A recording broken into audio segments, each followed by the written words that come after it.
Forget one for all. Imagine a Deku who commands the very essence of destruction, a hero whose flames burn with the fury of a god. What if the world's greatest hero wielded the untamable pyrokinetic power of Benimaru Shinmon?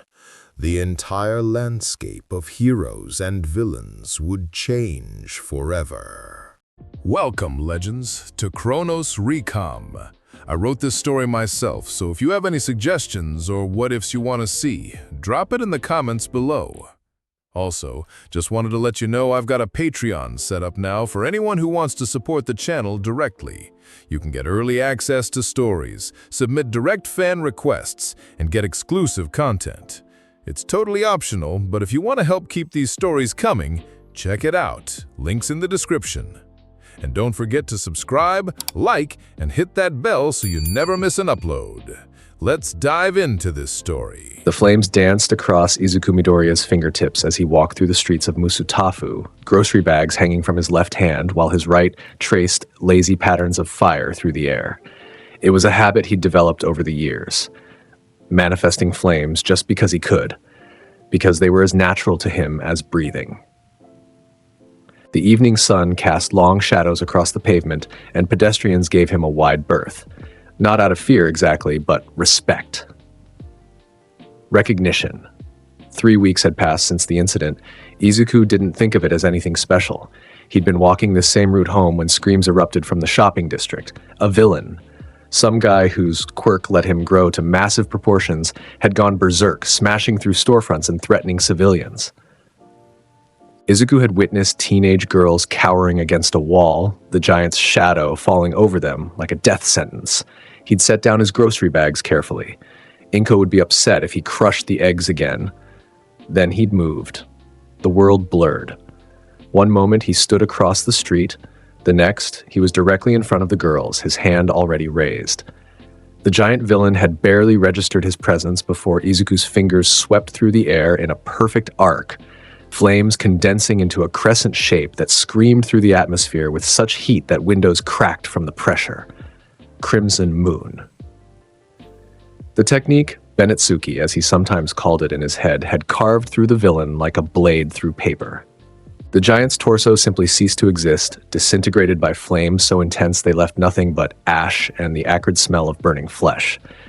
The massive body collapsed in 2 separate pieces before crumbling into cinders. Izuku had picked up his groceries and kept walking. The shaky phone footage went viral within hours. Crimson Flame Boy obliterates villain became a trending topic. News outlets analyzed the technique frame by frame, trying to understand how a teenager had generated such devastating power. Pro heroes gave interviews speculating about this unknown flame user. The girls he'd saved, one with pink skin and horns, Izuku later learned her name was Mina Ashido, posted tearful thank you messages on social media, trying to find their mysterious savior. Izuku ignored all of it. He had more important things to worry about, like the UA entrance exam in 2 days. His mother Inko fretted constantly, as mothers do, but she'd long since accepted that her son was nothing like other children. When Izuku's quirk manifested at age 4, it came with a personality shift that confused everyone who knew him. The nervous, gentle boy transformed overnight into something else, confident, direct, hot-headed. He spoke differently, moved differently, thought differently, and he was powerful. Devastatingly so. The doctor had classified his quirk as pyrokinetic, a flame generation and manipulation combination that seemed simple on paper. What the doctor's notes didn't capture was the sheer versatility and strength Izuku commanded. He could generate flames from his body like a 3rd-generation pyrokinetic, conjuring fire from nothing with pure willpower. But he could also manipulate existing flames like a 2nd generation, absorbing fire from his environment and controlling it with precision that defied explanation. He was a hybrid, the first and only one. By age 7, Izuku had beaten up every kid in his neighborhood who thought they could challenge him. Not because he enjoyed violence, but because he refused to back down from anyone. Respect was earned through strength, and these kids had none. Most fights ended with Izuku not even using his quirk. His hand-to-hand combat skills, honed through instinct and practice, were more than sufficient for opponents so far beneath his level. The incident with Bakugo Katsuki stood out in his memory. They'd been 8 years old. Bakugo, proud of his explosive quirk, had gathered his little gang and cornered Izuku after school. Something about Izuku's attitude pissing him off about needing to put him in his place. Typical alpha wannabe bullshit from a kid who'd been told his whole life that his quirk made him special. Izuku had smiled. Then he'd dismantled Bakugo so thoroughly, so completely, that the blonde never tried again. No quirks involved, just pure combat skill. Izuku had dodged every wild explosion, slipped inside Bakugo's guard, and systematically humiliated him in front of his friends. A sweep to the legs, an elbow to the solar plexus, a casual toss that sent Bakugo sprawling into the dirt. When Bakugo tried to get up, rage and tears mixing on his face, Izuku had simply placed a foot on his chest and looked down at him with those cold green eyes. Stay down. You're not worth the effort of actually fighting. The dominance was absolute. Bakugo's friends scattered, and from that day forward, Bakugo Katsuki knew exactly where he stood in relation to Izuku Midoriya. Far, far below. Izuku didn't think about Bakugo much these days. The blonde had apparently also applied to UA, but that was irrelevant. They'd cross paths, or they wouldn't. Either way, nothing would change. The entrance exam arrived on a clear February morning. Izuku walked through the gates of UA High School with his hands in his pockets, eyes scanning the gathered crowd of applicants with casual disinterest. Hundreds of teenagers clustered in nervous groups, discussing quirks and strategies, psyching themselves up for the challenges ahead. Amateur hour. He spotted a girl with brown hair frantically talking to herself, another applicant with glasses making sharp chopping motions as he lectured someone, a tall guy with a tail looking confident and relaxed. None of them registered as threats. None of them even registered as interesting. Except, his eyes caught a flash of pink skin and yellow horns in the crowd. Mina Ashido, the girl from the villain attack. She was talking animatedly with a group of other girls, her whole body language radiating energy and enthusiasm. She hadn't noticed him yet. Izuku kept walking. No point in introductions. Present Mike's explanation of the entrance exam was exactly as boring as Izuku expected. 4 types of villain robots, points assigned by difficulty, 10 minutes to accumulate as many points as possible, a 0-point robot that should be avoided. Practical combat assessment in an urban training environment, simple, straightforward, designed to evaluate combat capability and decision-making under pressure. Izuku was assigned to Battle Center B. He noticed Bakugo had been placed in a different center, probably intentional on UA's part, separating applicants from the same middle school to prevent collaboration. Smart, but ultimately irrelevant. The urban mock-up was impressive, he had to admit. Entire city blocks recreated with meticulous detail, buildings rising several stories high, streets wide enough for vehicle traffic. The other applicants in his group spread out as the countdown began, most of them looking nervous or determined. Izuku stretched his neck, rolling his shoulders. His fingers flexed and small flames flickered to life across his knuckles before dissipating. Begin! Present Mike's voice echoed across the training ground, and chaos erupted. Most applicants rushed forward in a disorganized scramble, quirks activating as they engaged the first wave of robots. Explosions, ice attacks, hardening quirks, mutation quirks, the air filled with the sounds of combat and the crashing of destroyed machines. Izuku walked. A 2-pointer robot rounded the corner ahead of him, sensors locking onto his heat signature. Its arms transformed into pile drivers as it charged forward, the ground trembling under its weight. Izuku's right hand swept up in a smooth, practiced motion. His fingers extended like a blade, wreathed in crimson flames that condensed into a sharp edge. The movement was pure Aijutsu, the art of the quick-draw slash, adapted for pyrokinesis instead of swords. EI hand sword. The flame slash bisected the robot vertically before it could close half the distance. The two halves toppled in opposite directions, sparks fountaining from severed circuits. Izuku didn't break stride. 2 points. He turned down a main street where a cluster of applicants struggled against multiple 1-pointers and a 3-pointer. A girl with a frog-like appearance used her tongue to pull herself out of danger while a boy with purple hair tried to talk to the robots. Some kind of mental quirk, Izuku assumed. Ineffective against machines, 3 robots shifted their attention to Izuku as he approached. Their sensors identified him as a threat based on his casual destruction of the 2-pointer. Izuku stopped walking. His hands came together in a traditional hand sign, a mudra he developed to focus his power for certain techniques. Flames erupted from the ground in a perfect circle around him, then spiraled upward in a twisting column that took the shape of a traditional Japanese fire flag, a matoi. The matoi was his favorite technique. Something about the aesthetic appealed to him. The way the flames spiraled and danced, the sheer presence it commanded, the versatility it offered. The flaming construct spun around him like a living thing, responding to his will with perfect precision. The 3 robots opened fire simultaneously. Projectiles launched from arm-mounted cannons. The matoi intercepted every single one, the spiraling flames catching the projectiles and reducing them to molten slag before they could reach him. Then, with a casual gesture, Izuku sent the matoi forward like a battering ram. The flames smashed through all 3 robots in sequence, the spiraling inferno punching through metal chassis like they were cardboard. The machines exploded in showers of sparks and twisted metal. 6 more points. Behind him, the other applicants stared in shock. The purple-haired kid's jaw had actually dropped. Izuku dispersed the matoi and kept moving. His mental counter sat at 8 points, barely worth mentioning. He needed to pick up the pace. The next 5 minutes were a systematic demolition. A cluster of 2-pointers tried to corner him in an intersection. Izuku used Rapid, a high-speed consecutive attack technique that combined his natural speed with precise flame-enhanced strikes. His hands moved in a blur, each motion generating a small burst of concentrated fire that tore through robot armor. 12 impacts in 3 seconds. 6 robots destroyed, 12 points. A 3-pointer attempted to ambush him from above, dropping from a building rooftop.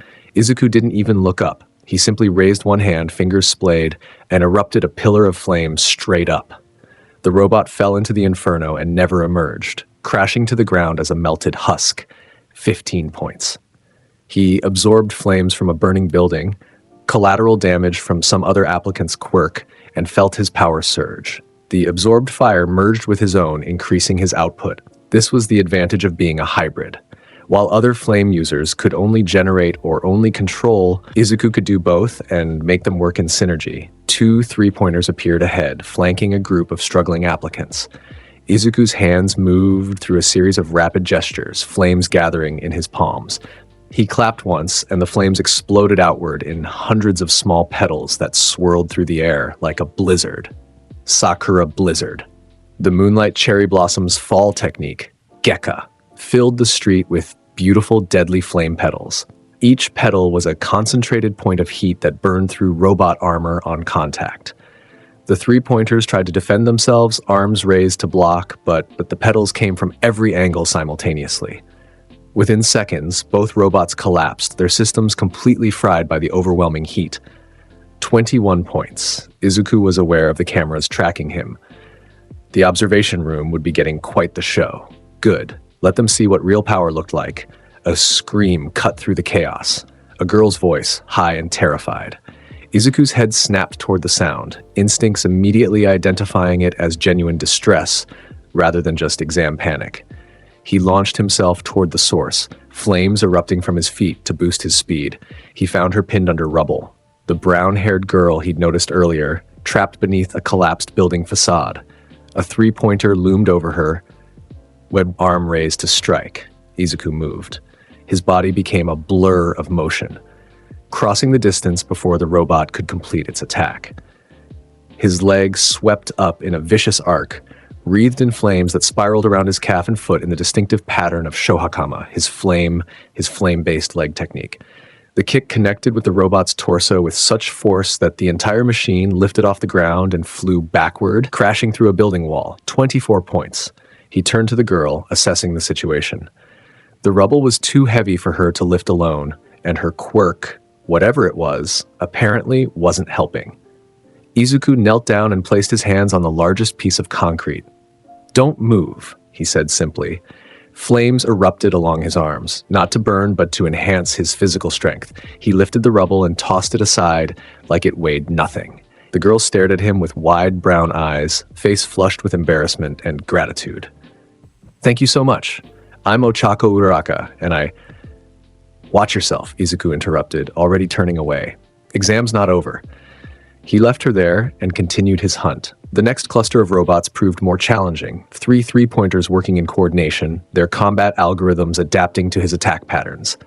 Interesting.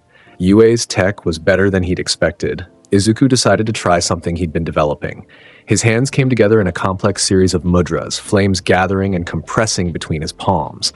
The heat intensified until the air itself distorted, waves of thermal energy radiating outward. The flames condensed into a sphere of concentrated solar fire, bright enough to leave afterimages. Nichiren. He released the technique. The sun-like sphere of flame shot forward like a missile, expanding as it traveled. The three-pointers tried to dodge, but the Nichiren's area of effect was massive. The concentrated flames engulfed all 3 robots simultaneously, the intense heat melting them into slag within seconds. 33 points. Izuku felt good. Not satisfied. He was nowhere near the top of the potential scoring range, but good. The exam had another 4 minutes remaining, and he intended to use every second. Then the ground shook. The tremor started small but rapidly intensified, buildings quaking on their foundations. Applicants throughout Battle Center B stopped fighting, looking around in confusion. Then it appeared, the 0-point robot emerging from between buildings like a titan from myth. The machine was massive, easily 50 meters tall, with arms the size of buses and a bulk that dwarfed the tallest buildings in the mock-up city. Its sensors swept across the battlefield, identifying targets. Most applicants immediately began retreating, recognizing this as the obstacle they were supposed to avoid. Izuku stared up at the massive robot, his expression unchanged. 0 points. Designed to test whether applicants would run or try to be heroes. A psychological evaluation disguised as a combat challenge. He was about to turn away when he heard it, a voice calling for help from the robot's path. His eyes narrowed, scanning the destruction zone. There, a boy with a tail, injured and unable to move, directly in the 0-pointer's trajectory. The massive robot's next step would crush him. Izuku's decision took less than a second. Flames erupted across his entire body, coating him in a layer of crimson fire that turned his hair white-hot at the tips. His eyes glowed with reflected firelight as power surged through every muscle. This was full-body flame coating, his most intensive technique, reserved for situations that actually demanded his full attention. He launched himself forward, flames boosting his speed to superhuman levels. The distance between him and the 0-pointer vanished in an instant. Applicants who'd been retreating stopped and stared as this crazy flame user charged directly at the massive robot instead of running away. The 0-pointer's arm swept down toward the injured boy. Izuku arrived first, scooping up the tail kid and leaping clear, just as Metal Fist pulverized the ground where they'd been standing. Izuku set the boy down behind cover and turned back to face the massive machine. "Stay there," he said flatly. The 0-pointer's sensors locked onto him, the only target foolish enough to remain in its path. Its other arm raised, preparing to swat him like an insect. Izuku's hands came together in a mudra he rarely used, one that required significant power to execute properly.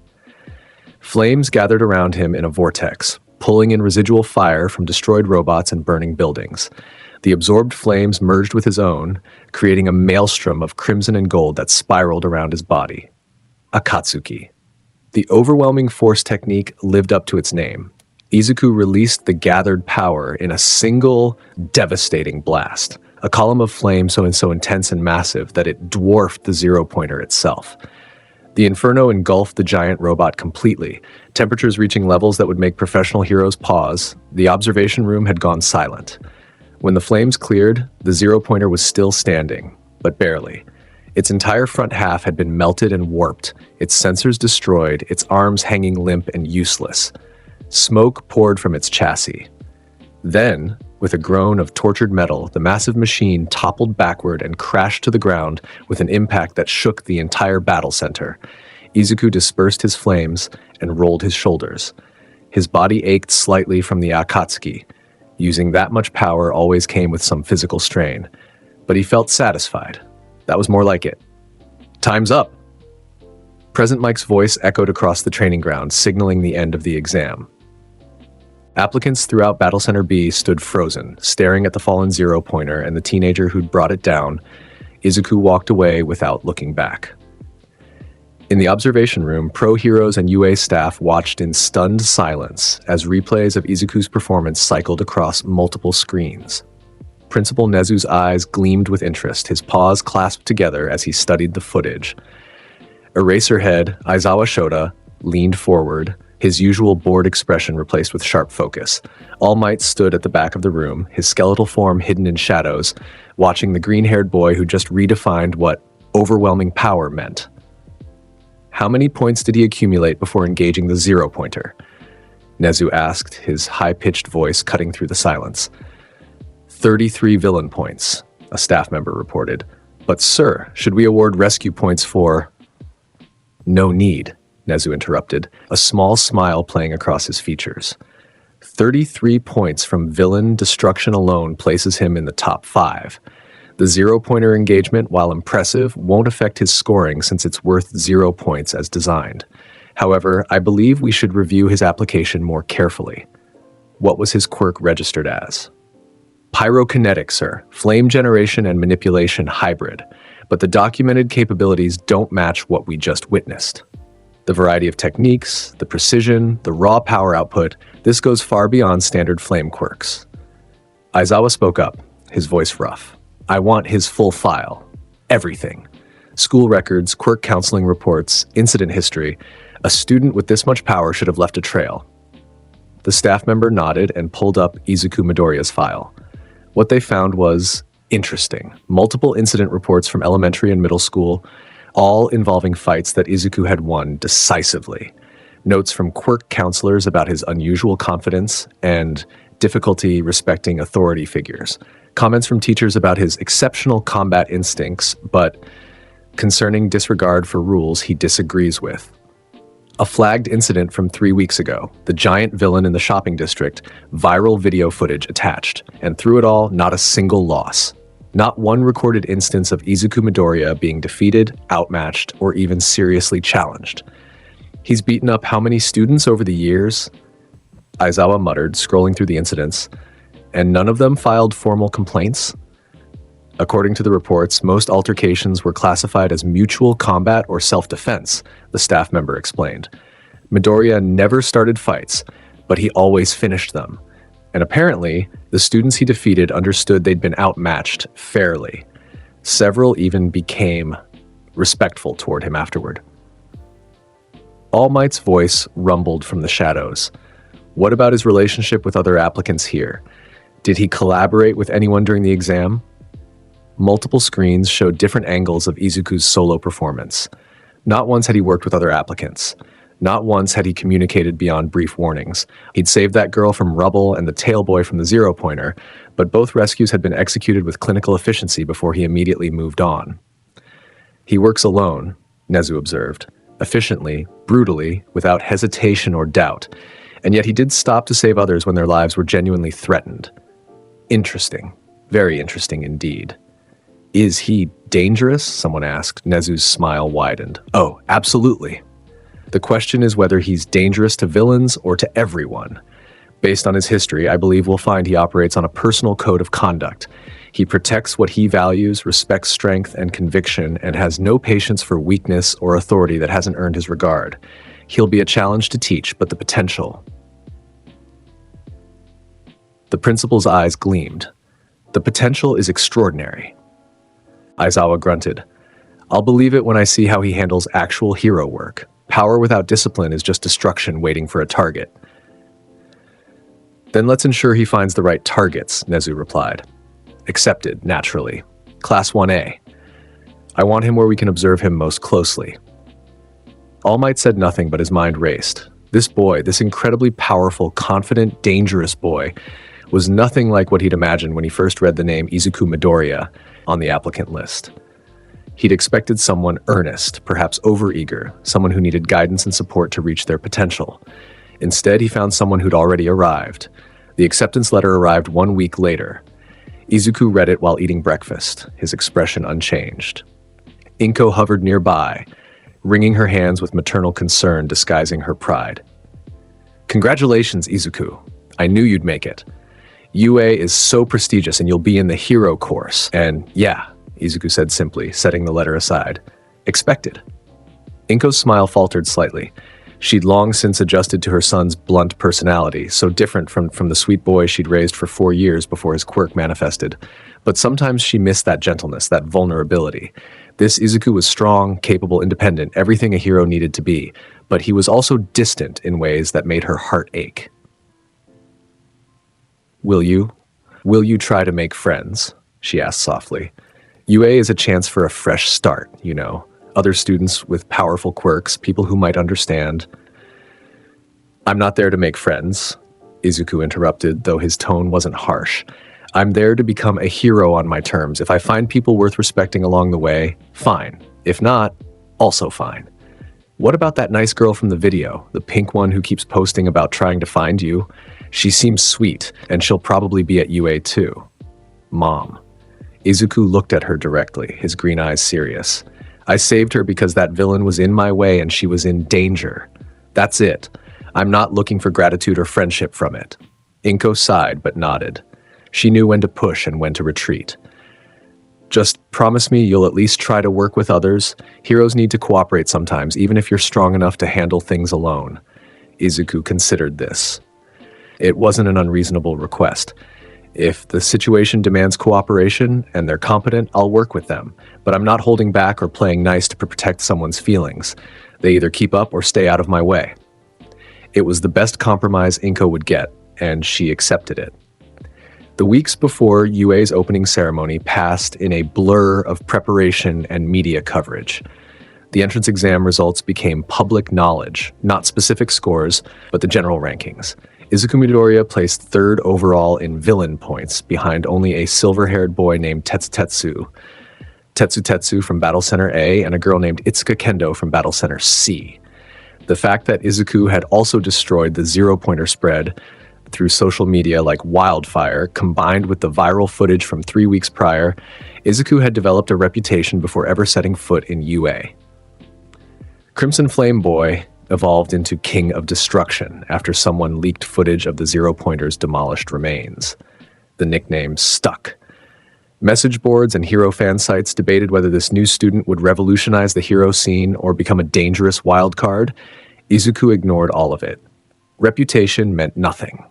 Results were everything. The first day of UA arrived with typical spring weather. Clear skies, comfortable temperature, cherry blossoms drifting on gentle breezes. Izuku walked through UA's gates in the required uniform, hands in his pockets, expression neutral. Other students clustered in groups, pointing and whispering as he passed.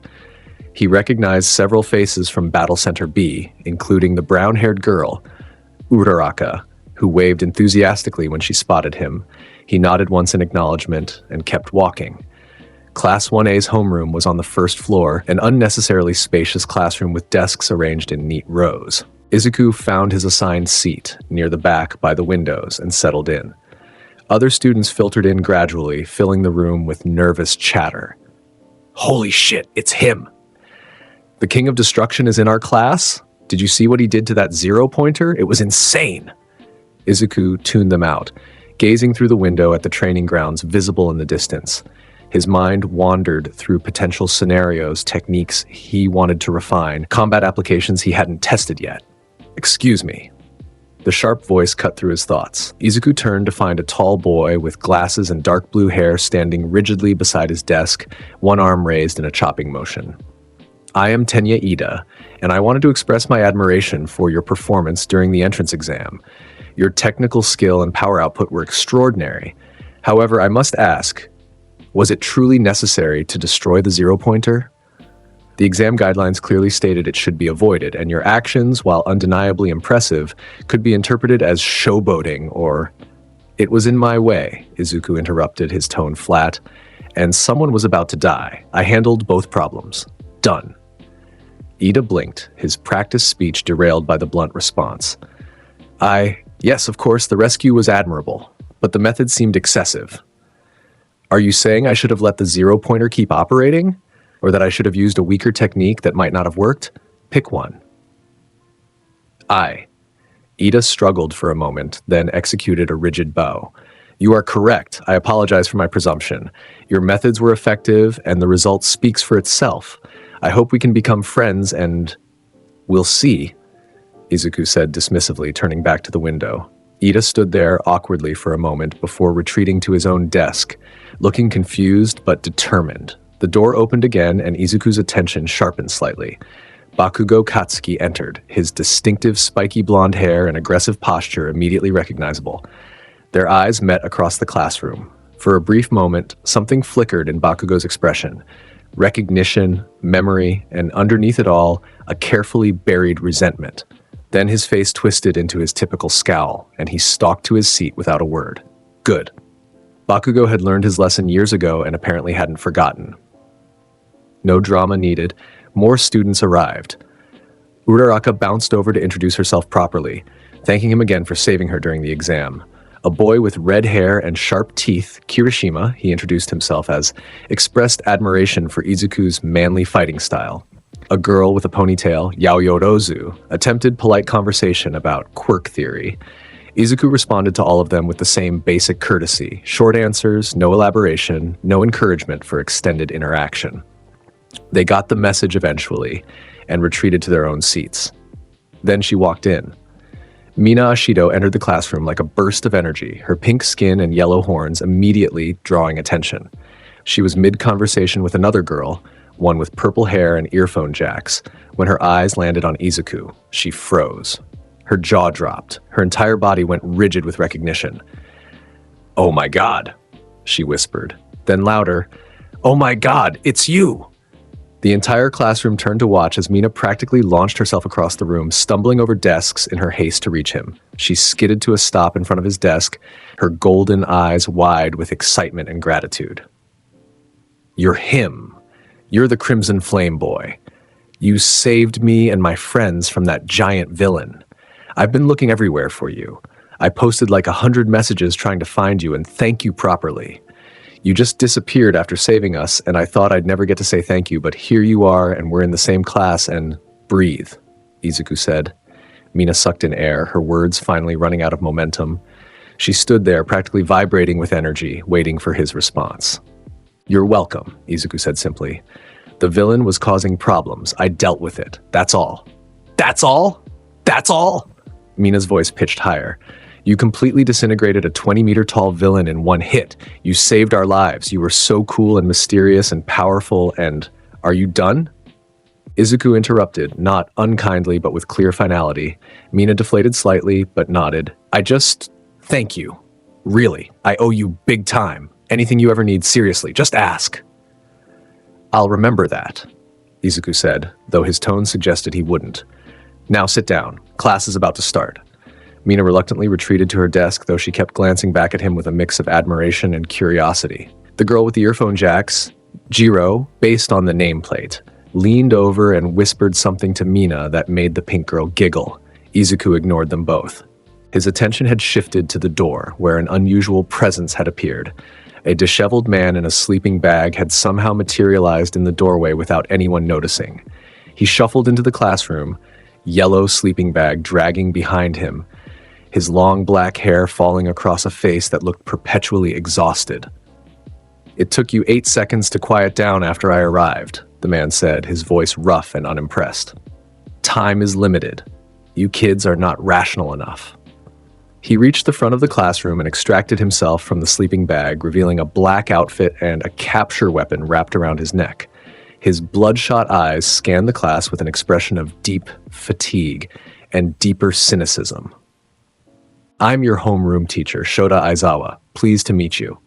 His tone suggested he was anything but pleased. "Now then, we're going to jump right into it. Put on these gym uniforms and meet me at the training grounds. We're doing a quirk assessment test." "A quirk test?" several students exclaimed. "But what about the entrance ceremony? The orientation?"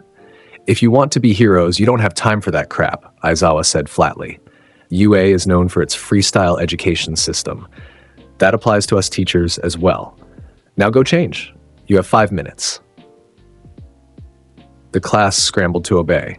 Izuku took his uniform and headed to the locker room, unsurprised by Aizawa's approach. Finally, someone who cut through the bureaucratic nonsense and focused on what mattered. The training grounds were expansive, with marked areas for different types of tests. Aizawa waited until all 20 students had assembled before explaining the details. You'll be performing 8 physical tests while using your quirks however you see fit.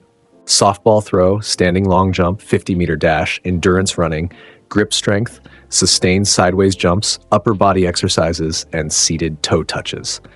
Whoever places last in the overall rankings will be judged as having no potential and will be expelled immediately. The pronouncement sent shockwaves through the assembled students. Expulsion on the first day? Several students protested, calling it unfair. Natural disasters, highway pileups, rampaging villains, calamity is always right around the corner. Japan is full of unfair things. Heroes are the ones who correct all that unfairness. If you were planning to spend your evenings hanging out at McDonald's, I'm sorry to tell you that for the next 3 years, UA will run you through the ringer. That's plus ultra. Aizawa's expression was cold. Show me it's no mistake that you're here. Izuku felt a small smile tug at his lips. Now this was more like it. A teacher who understood that being a hero meant more than paperwork and public relations. Someone who valued results over potential. Action over words. Midoriya, Aizawa called out, checking his roster. You placed 3rd in the entrance exam villain points and destroyed the 0-pointer. You'll demonstrate first.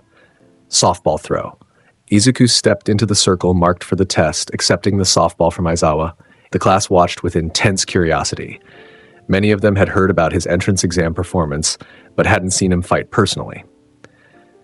You can do anything as long as you don't leave the circle, Aizawa explained. Don't hold back.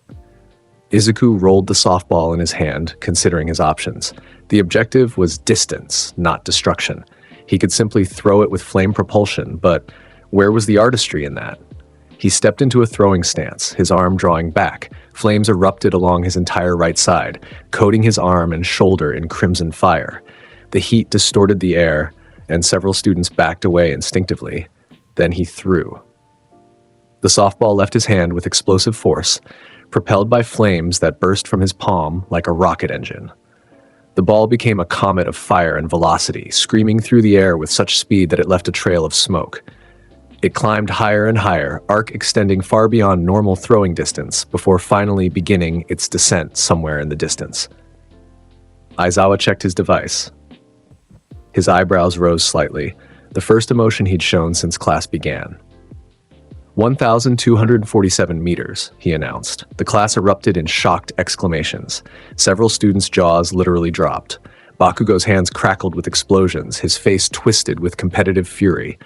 Izuku walked back to the group, expression unchanged. It was a decent throw, nothing special. He could have done better with different techniques, but this sufficed. The rest of the quirk assessment played out as expected. Students showcased their abilities across various tests, some excelling in specific areas while struggling in others. Uraraka achieved infinity on the ball throw by negating its weight. Ida dominated the sprint with his engine quirk. Bakugo unleashed explosive jumps and throws, his competitive nature pushing him to maximum effort, but Izuku dominated every single test. 50-meter dash. He coated his legs in flames and used controlled bursts to propel himself forward, crossing the distance in 2.3 seconds. Grip strength. He superheated his hands to enhance muscle performance, crushing 387 kilograms. Standing long jump. A single flame-boosted leap carried him across the entire sandbox and into the grass beyond. Sustained sideways jumps. Flames on his feet let him move so fast the monitoring equipment could barely track him. Upper body exercises. Flame-enhanced strength made the sit-ups and pull-ups trivial. Endurance running. His stamina, honed through years of training and combat, outlasted everyone. Seated toe touches. Even flexibility tests couldn't escape his dominance. Flame-relaxed muscles stretched further than seemed anatomically possible. By the time all tests concluded, the rankings were clear. Izuku Midoriya sat at the top with a score that dwarfed everyone else's.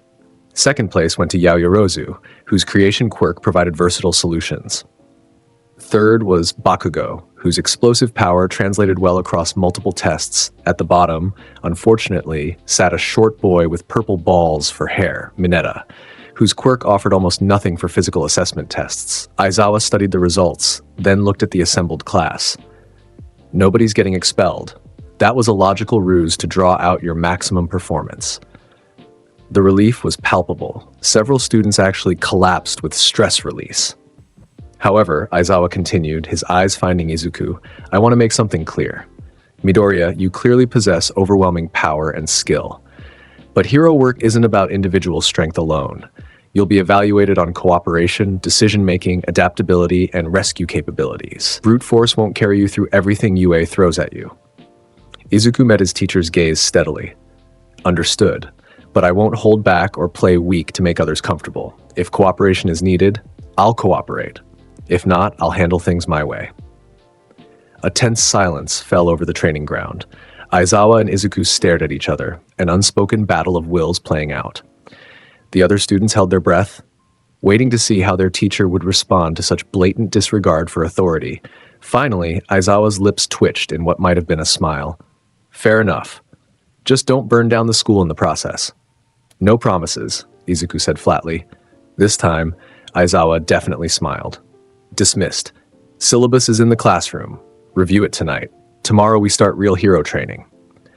The class filed back toward the locker rooms, conversations breaking out in excited clusters. Kirishima jogged up beside Izuku, grinning widely. Dude, that was incredible. You totally dominated every test. Your quirk is so versatile and powerful. I've never seen flames used that way before. Thanks, Izuku said without slowing his pace. So what's your quirk called? Pyrokinetic, right? Can you control any fire or just fire you create? And that thing you did during the softball throw, was that? I'll explain if it becomes relevant to cooperation, Izuku interrupted. Otherwise, watch and learn. Kirishima blinked but took it in stride, his enthusiasm undimmed. Totally manly answer. I respect that. If you ever want to spar or train together, I'm your guy. My hardening quirk might actually hold up against your flames. Izuku glanced at him, assessing. The redhead's enthusiasm was genuine, not sycophantic.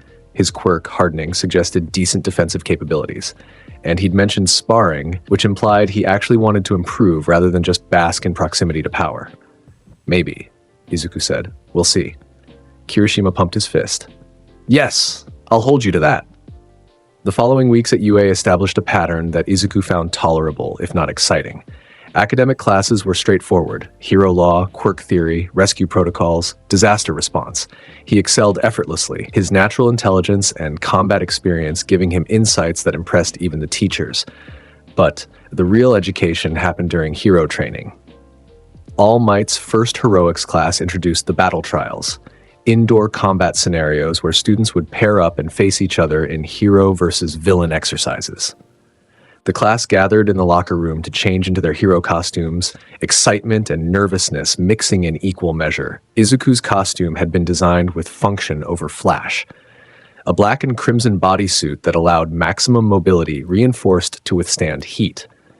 Traditional Japanese elements incorporated throughout, patterns inspired by Fire Festival clothing, a belt that echoed traditional martial arts uniforms. No cape, no mask. Nothing that could be grabbed or obstruct his vision. Simple, effective, intimidating.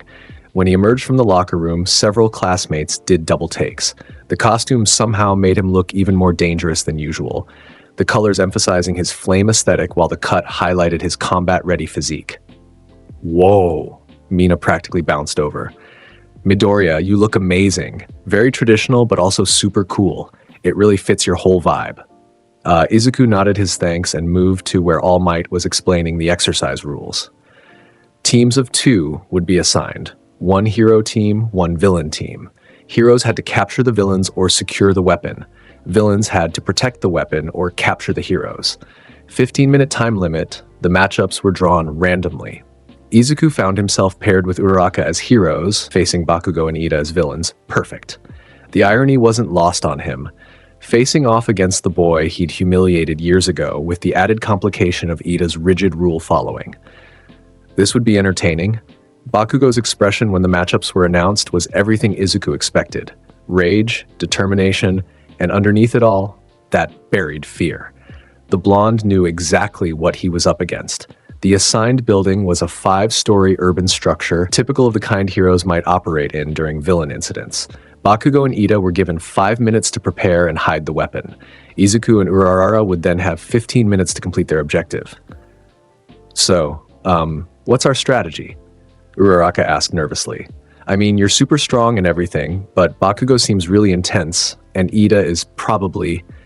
You handle Ida, Izuku said simply. Keep him busy. Use your quirk to maneuver in ways he can't predict. I'll deal with Bakugo.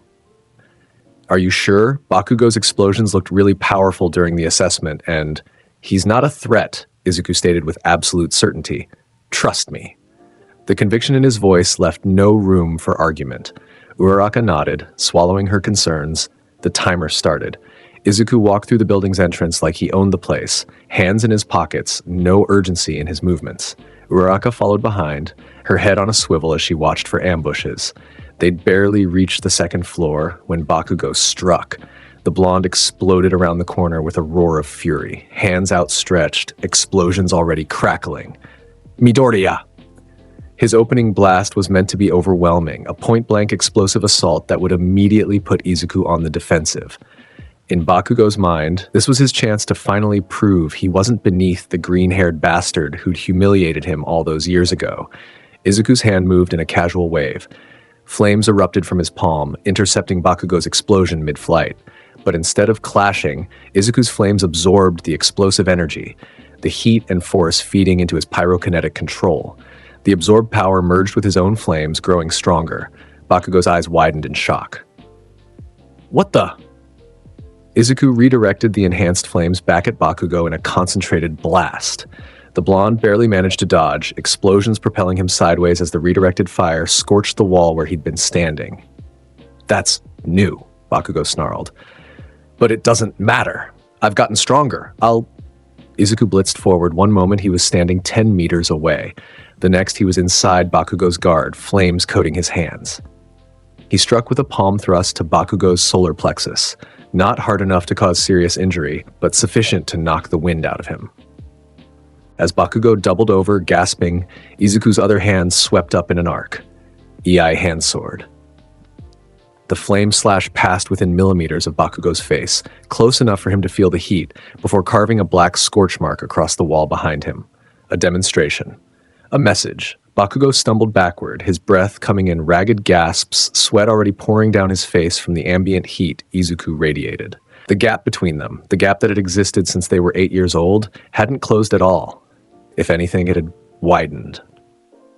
You've gotten stronger, Izuku acknowledged, his tone completely neutral.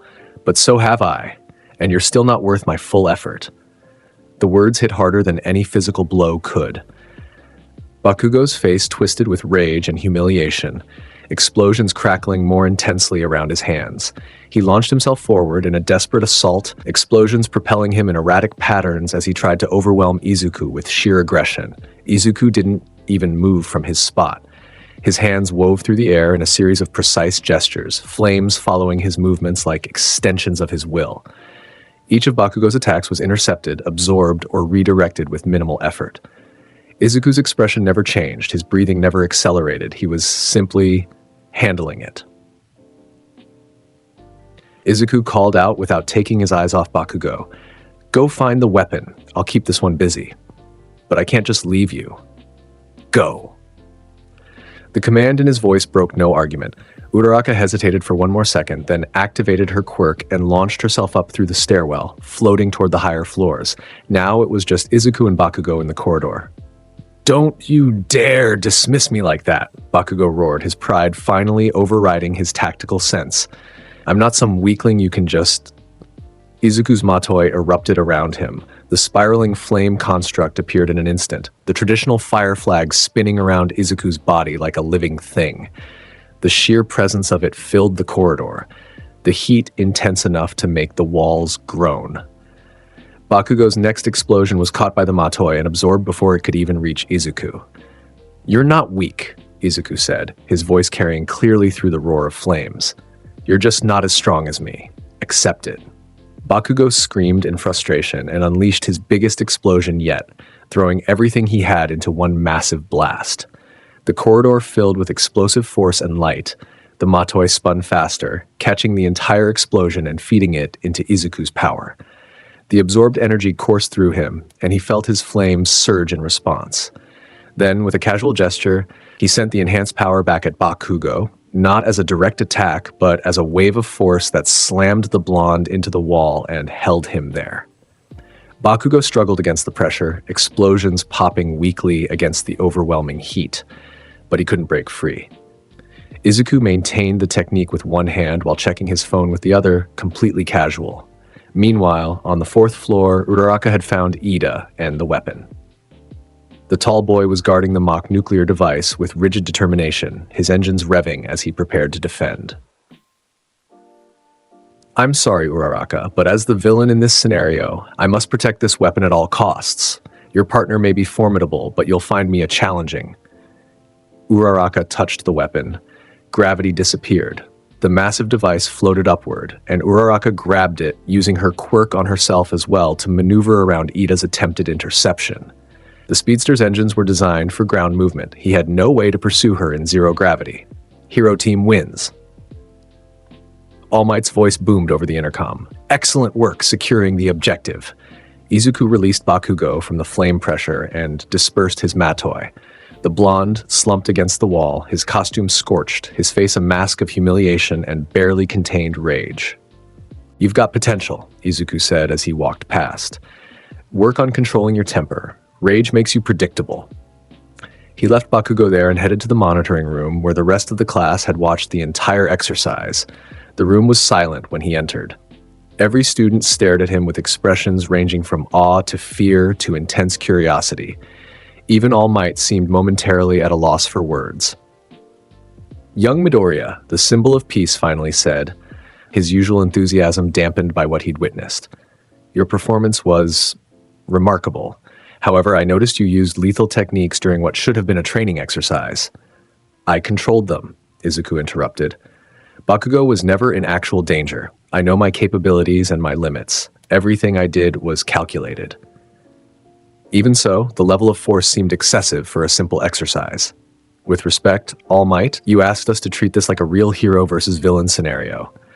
Villains don't play nice. I responded appropriately while maintaining safety margins. If that's a problem, clarify the rules." Another tense silence. All Might's smile strained slightly, clearly unused to students who challenged his authority so directly. But he couldn't argue with the results. Mission accomplished, no serious injuries, complete dominance demonstrated. I see. Well then, let's continue with the next match. Young Todoroki and young Shoji as heroes versus young Hagakure and young Ojiro as villains. Please proceed to your starting positions. The battle trials continued, but Izuku's performance overshadowed everything else. Even Todoroki's impressive display of ice control and Bakugo's later redemption in a different match couldn't erase the image of Izuku casually dismantling an opponent while barely trying. Word spread quickly through UA. By the end of the day, the entire school knew about the first year in Class 1A, who dominated the quirk assessment, destroyed a zero-pointer during the entrance exam, and humiliated opponents with ease during heroics class. The King of Destruction had arrived. The following weeks blurred together as Class 1A settled into UA's brutal training regimen. Aizawa pushed them relentlessly, forcing students to adapt and grow under pressure. Academic classes challenged them intellectually while heroics training tested their physical capabilities and tactical thinking. Izuku participated efficiently, if not enthusiastically. He completed every assignment, aced every test, and dominated every training exercise. His classmates gradually divided into categories in his mind, those worth acknowledging and those who weren't worth acknowledging. Todoroki, whose ice and fire quirk demonstrated genuine power and control. Yao Yorozu, whose intelligence and versatility made her tactically valuable. Kirishima, whose enthusiasm masked legitimate combat potential and willingness to improve. Tokoyami, whose dark shadow quirk showed interesting applications. Ida, despite his rigidity, possessed speed and determination worthy of respect, not worth his time. Mineta's perverted antics, Kaminari's constant jokes, Hagakure's invisibility gimmick that added little strategic value, Aoyama's narcissistic naval laser, and several others who seemed more focused on the social aspects of UA than actual hero development. Neutral territory, the rest of Class 1A, including Uraraka, Mina, Jiro, and others who showed competence but hadn't proven themselves particularly noteworthy yet. And then there was Bakugo. The blonde had become obsessed with surpassing Izuku, training to the point of exhaustion, pushing himself harder than anyone else in class. It was almost admirable in its intensity, but ultimately futile. The gap between them wasn't something that could be bridged through effort alone. It was fundamental, rooted in capability and natural talent that no amount of practice could overcome. Izuku occasionally caught Bakugo watching him during training, those red eyes burning with competitive fury and frustrated helplessness. He ignored it. Bakugo's issues were his own to resolve. The days rushed toward a significant event, the USJ training exercise, meant to teach rescue protocols in various disaster scenarios. Class 1A would visit the unforeseen simulation joint facility with Aizawa and 13, a hero specializing in rescue operations. The morning of the USJ trip dawned with unusual tension. Izuku felt it immediately. Something in the air, an instinct honed through years of combat, warning him that today would be different. He was right. The bus ride to USJ was unremarkable. Students chatted excitedly about the upcoming training, speculating about what disasters they'd face. Mina kept trying to engage Izuku in conversation, asking about his favorite techniques and whether he'd consider demonstrating them sometime. He gave non-committal responses and stared out the window. 13 greeted them at USJ's entrance, explaining the facility's various zones: landslide, conflagration, downpour, and others designed to simulate different disaster scenarios. The rescue heroes' enthusiasm was genuine. Their dedication to saving lives clear in every word. Izuku listened with half his attention. The other half focused on that persistent sense of wrongness, the feeling that something was about to go very badly. They'd barely entered the central plaza when reality bent. A swirling purple vortex erupted in the middle of the space, expanding rapidly. Figures began emerging from the darkness, dozens of them, then hundreds, their appearances ranging from mundane to monstrous. Villains, an entire army of them, materializing inside UA's supposedly impregnable facility. 13! Protect the students! Aizawa shouted, his capture weapon already unwrapping from his neck. Izuku's eyes narrowed as he assessed the threat. The villains spread out quickly, professional and organized despite their varied appearances. This wasn't a random attack. This was planned, coordinated. Someone had infiltrated UA's schedule and security to make this happen. At the center of the villain horde, 3 figures stood out. A man covered in severed hands, scratching at his neck with manic intensity. A massive creature that barely resembled anything human, its exposed brain and hulking muscles suggesting bioengineering beyond normal quirks. And the purple portal itself, which resolved into a humanoid form made of mist and shadow. Eraserhead, the hand-covered man said, his voice carrying clearly across the plaza. And All Might students. Perfect. We came here to kill the symbol of peace, but I suppose we can make do with his precious pupils instead. Aizawa's eyes glowed red, his quirk activating. Everyone, evacuate! 13, get them to safety! Ida, run to the school and get help! But the portal villain, Kurogiri, moved faster, his mist expanding to engulf the class. I think not. Let's scatter them first, shall we? Darkness consumed everything. Izuku felt the disorienting sensation of being transported through space, reality bending around him. When his vision cleared, he found himself in the conflagration zone, an urban area designed to simulate a massive fire disaster, buildings already burning with controlled flames. And he wasn't alone. A group of villains materialized around him, their quirks ranging from enhanced strength to elemental manipulation. 12 total, all leering at the isolated student who'd been separated from his class. Well, well, one of them said, cracking his knuckles. Looks like we got lucky. Just one brat to deal with. This'll be easy. Izuku looked at them, really looked, and felt nothing. No fear, no anger, no excitement. These weren't warriors or threats. They were obstacles, trash that needed to be cleared away so he could rejoin his class and handle the actual threats. Last chance, Izuku said flatly. Leave now and I won't kill you. The villains laughed. One of them, a man with a flame projection quirk, actually sneered. "You're in our territory now, kid. This is a fire zone, and I control fire. You're completely outmatched." Izuku's expression didn't change. "I see. You've chosen death then." Flames erupted from every burning building simultaneously, ripping free from their sources and converging on Izuku. The villain's laughter died as they watched him absorb every single fire in the zone, the flames flowing into his body and merging with his power. The entire conflagration zone went dark as its fires were consumed. Then Izuku released a fraction of that absorbed power. The explosion of flame filled the entire zone, a wave of crimson destruction that washed over the villains like a tsunami. Those with fire resistance managed to shield themselves partially. The rest died screaming as Izuku's flames consumed them, leaving nothing but ash and charred bones. When the fire cleared, 3 villains remained alive, the ones who'd had enough heat resistance to survive. They stared at Izuku with absolute terror, their bravado completely shattered. "Run," Izuku said coldly. They ran. Izuku walked out of the conflagration zone like he was taking a casual stroll, his body still radiating heat from the absorbed flames. His uniform was scorched but intact, designed to withstand his own power. His eyes glowed slightly in the darkness, reflecting firelight that no longer existed. He could hear combat throughout the facility.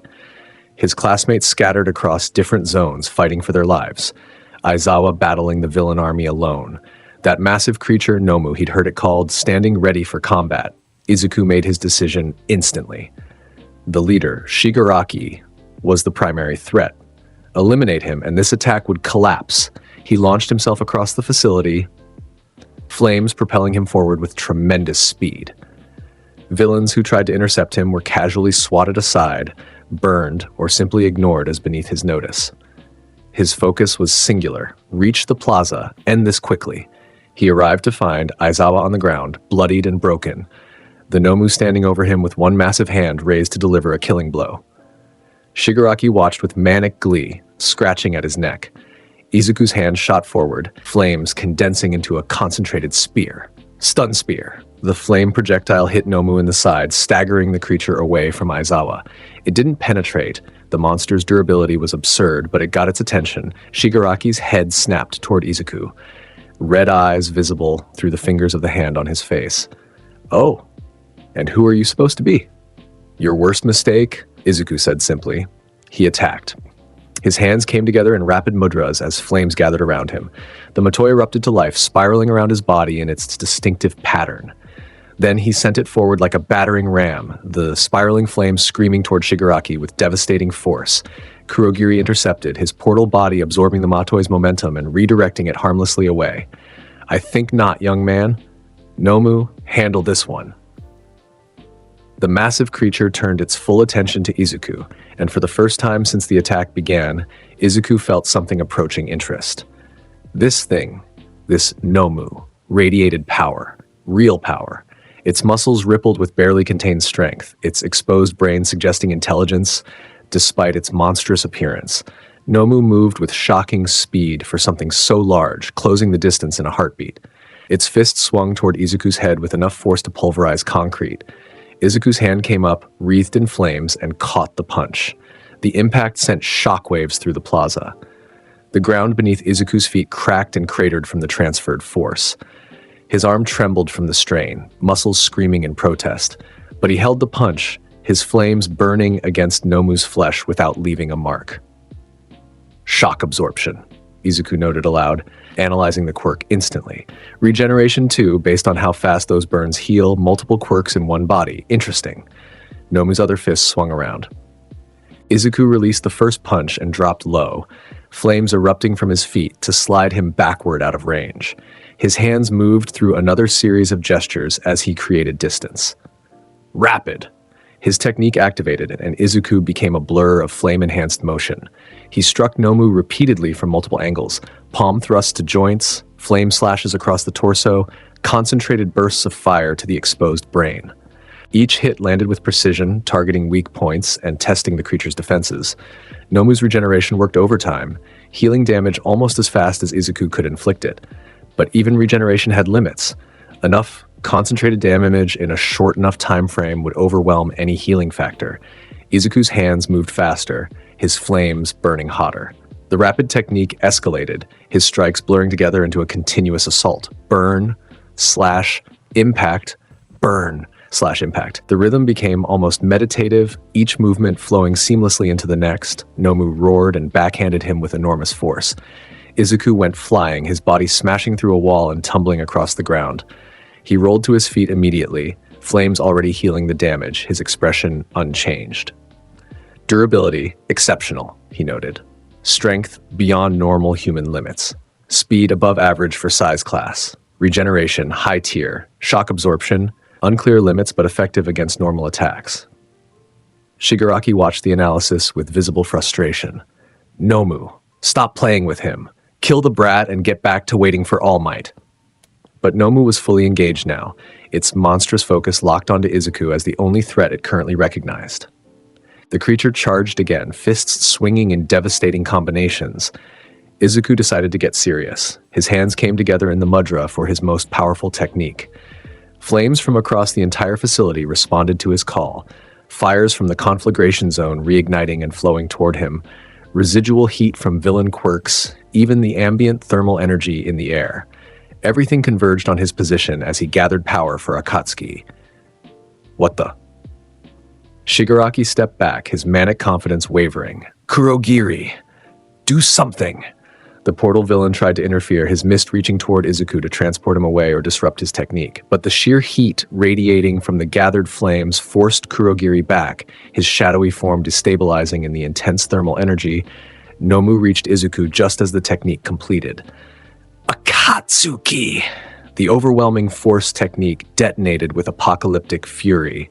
A column of crimson flame erupted from Izuku's position, engulfing Nomu completely and extending hundreds of meters into the sky.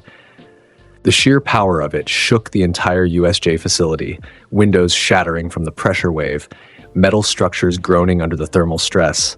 When the flames cleared, Nomu was still standing, but barely. The creature's body was charred black, its regeneration working frantically to repair catastrophic damage. Its exposed brain leaked fluid, its muscles twitched spasmodically. It had survived Akatsuki, but the technique had pushed it to its absolute limits. Izuku felt the physical strain in his own body. Using Akatsuki always came with a cost, temporary exhaustion from channeling so much power at once. But he could still fight. The question was whether he needed to. The answer came in a booming voice and a rush of displaced air. I am here! All Might crashed through the USJ entrance like a meteor, his presence immediately dominating the battlefield. His eyes swept across the scene, injured students scattered throughout the zones, Aizawa broken on the ground, villains everywhere, and Izuku standing in the plaza facing down the damaged Nomu with Shigaraki and Kurogiri behind it. Young Midoriya! All Might's voice carried genuine shock. What happened here? Villains attacked, Izuku said, keeping his eyes on the threats. Organized assault, planned infiltration. Their target was you, but they settled for killing students instead. I've eliminated approximately 30 hostiles in the conflagration zone. This one, he gestured at Nomu, has multiple quirks: shock absorption, regeneration, enhanced strength and speed. Dangerous, but not unbeatable. Shigaraki's scratching intensified, his agitation visible even through the hand covering his face. No. This wasn't how it was supposed to go. Nomu was supposed to kill All Might. These brats weren't supposed to fight back like this. That one especially. He pointed a trembling finger at Izuku. He's not normal. He killed Father's subordinates like they were nothing. Stand down, villain, All Might commanded, his body tensing for combat. You've terrorized these students long enough. But before anyone could move, the sound of sirens echoed from outside. Pro-heroes responding to Ida's call for help, their arrival imminent. Shigaraki's agitation transformed into panic. Kurogiri, get us out of here! Now! The portal villain, still recovering from Izuku's earlier heat assault, struggled to create a stable warp gate. Master, I'm trying, but the student's flames destabilized my... I don't care! Do it! A swirling portal erupted beneath Shigaraki and Nomu, the darkness consuming them both. Kurogiri's body transformed into pure mist and followed them through. The portal snapped shut just as pro-heroes burst into the facility, leaving behind only unconscious villains and destroyed infrastructure. All Might rushed to check on the students, while Izuku simply stood there, watching the spot where the villains had vanished. His mind cataloged everything he'd learned, their capabilities, their organization, their target. This wasn't over. Shigaraki would come back, and next time he'd be prepared for opposition. Good. Izuku looked forward to finishing what they'd started. The aftermath of the USJ attack consumed UA for days. Medical teams treated injured students, police interrogated captured villains, and the media erupted with accusations about UA's compromised security. Class 1A was given time to recover, both physically and psychologically. From their first real encounter with villains, most students were traumatized to varying degrees. Uraraka cried while recounting her experience in the landslide zone. Kaminari joked to hide his fear. Even Bakugo seemed subdued, his usual aggression dampened by the reality of nearly dying. Izuku felt nothing. He'd killed villains without hesitation or regret. They'd made their choice when they attacked students, when they tried to murder children to make a point. In Izuku's mind, they'd forfeited their right to mercy or consideration. The only regret he felt was not being able to kill Shigaraki. That one would cause more problems down the line. Aizawa spent a week in recovery. His injuries extensive but not permanent, thanks to Recovery Girl's intervention. When he returned to class, wrapped in bandages and looking even more exhausted than usual, his first act was calling Izuku to his desk. "Midoriya," Aizawa said quietly, his voice rough. "I read the reports. You killed 9 villains in the conflagration zone." "Yes," Izuku confirmed without hesitation or shame. "They were attacking you with lethal intent. You responded appropriately given the circumstances." However, Aizawa's eyes locked onto his, serious and penetrating. "Killing should never be your first option. Heroes are meant to protect life, even villain lives when possible. Do you understand?" Izuku considered this. "I understand the principle, but I won't promise to follow it in situations where holding back might cost innocent lives. If the choice is between a villain's life and a civilian's safety, I'll choose the civilian every time." "That's not," Aizawa sighed, recognizing a losing argument. "Just try to control your first instincts. Not every situation requires lethal force." "Understood. I'll evaluate each situation individually." It was the best compromise Aizawa would get, and both of them knew it. The USJ attack had one unexpected consequence. It accelerated Class 1A's reputation. Word spread about the first-year students who'd survived a coordinated villain assault who'd fought back instead of cowering. Izuku's name, in particular, became associated with overwhelming power and ruthless efficiency, which made the upcoming UA Sports Festival even more significant. The Sports Festival was UA's annual showcase event, broadcast nationwide, where students demonstrated their abilities for pro heroes, agencies, and the general public. It was recruitment, entertainment, and competition combined into one massive spectacle. For Class 1A, still recovering from USJ, it was a chance to prove they belonged at Japan's top hero school.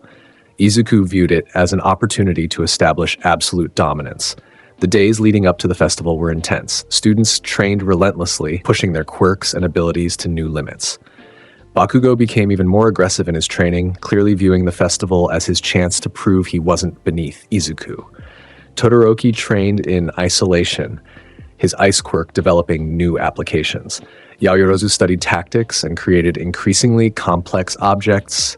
Izuku simply maintained his routine. He didn't need to prove anything to anyone. His power spoke for itself. The festival would be a formality, a public demonstration of what everyone in Class 1A already knew. He was the strongest.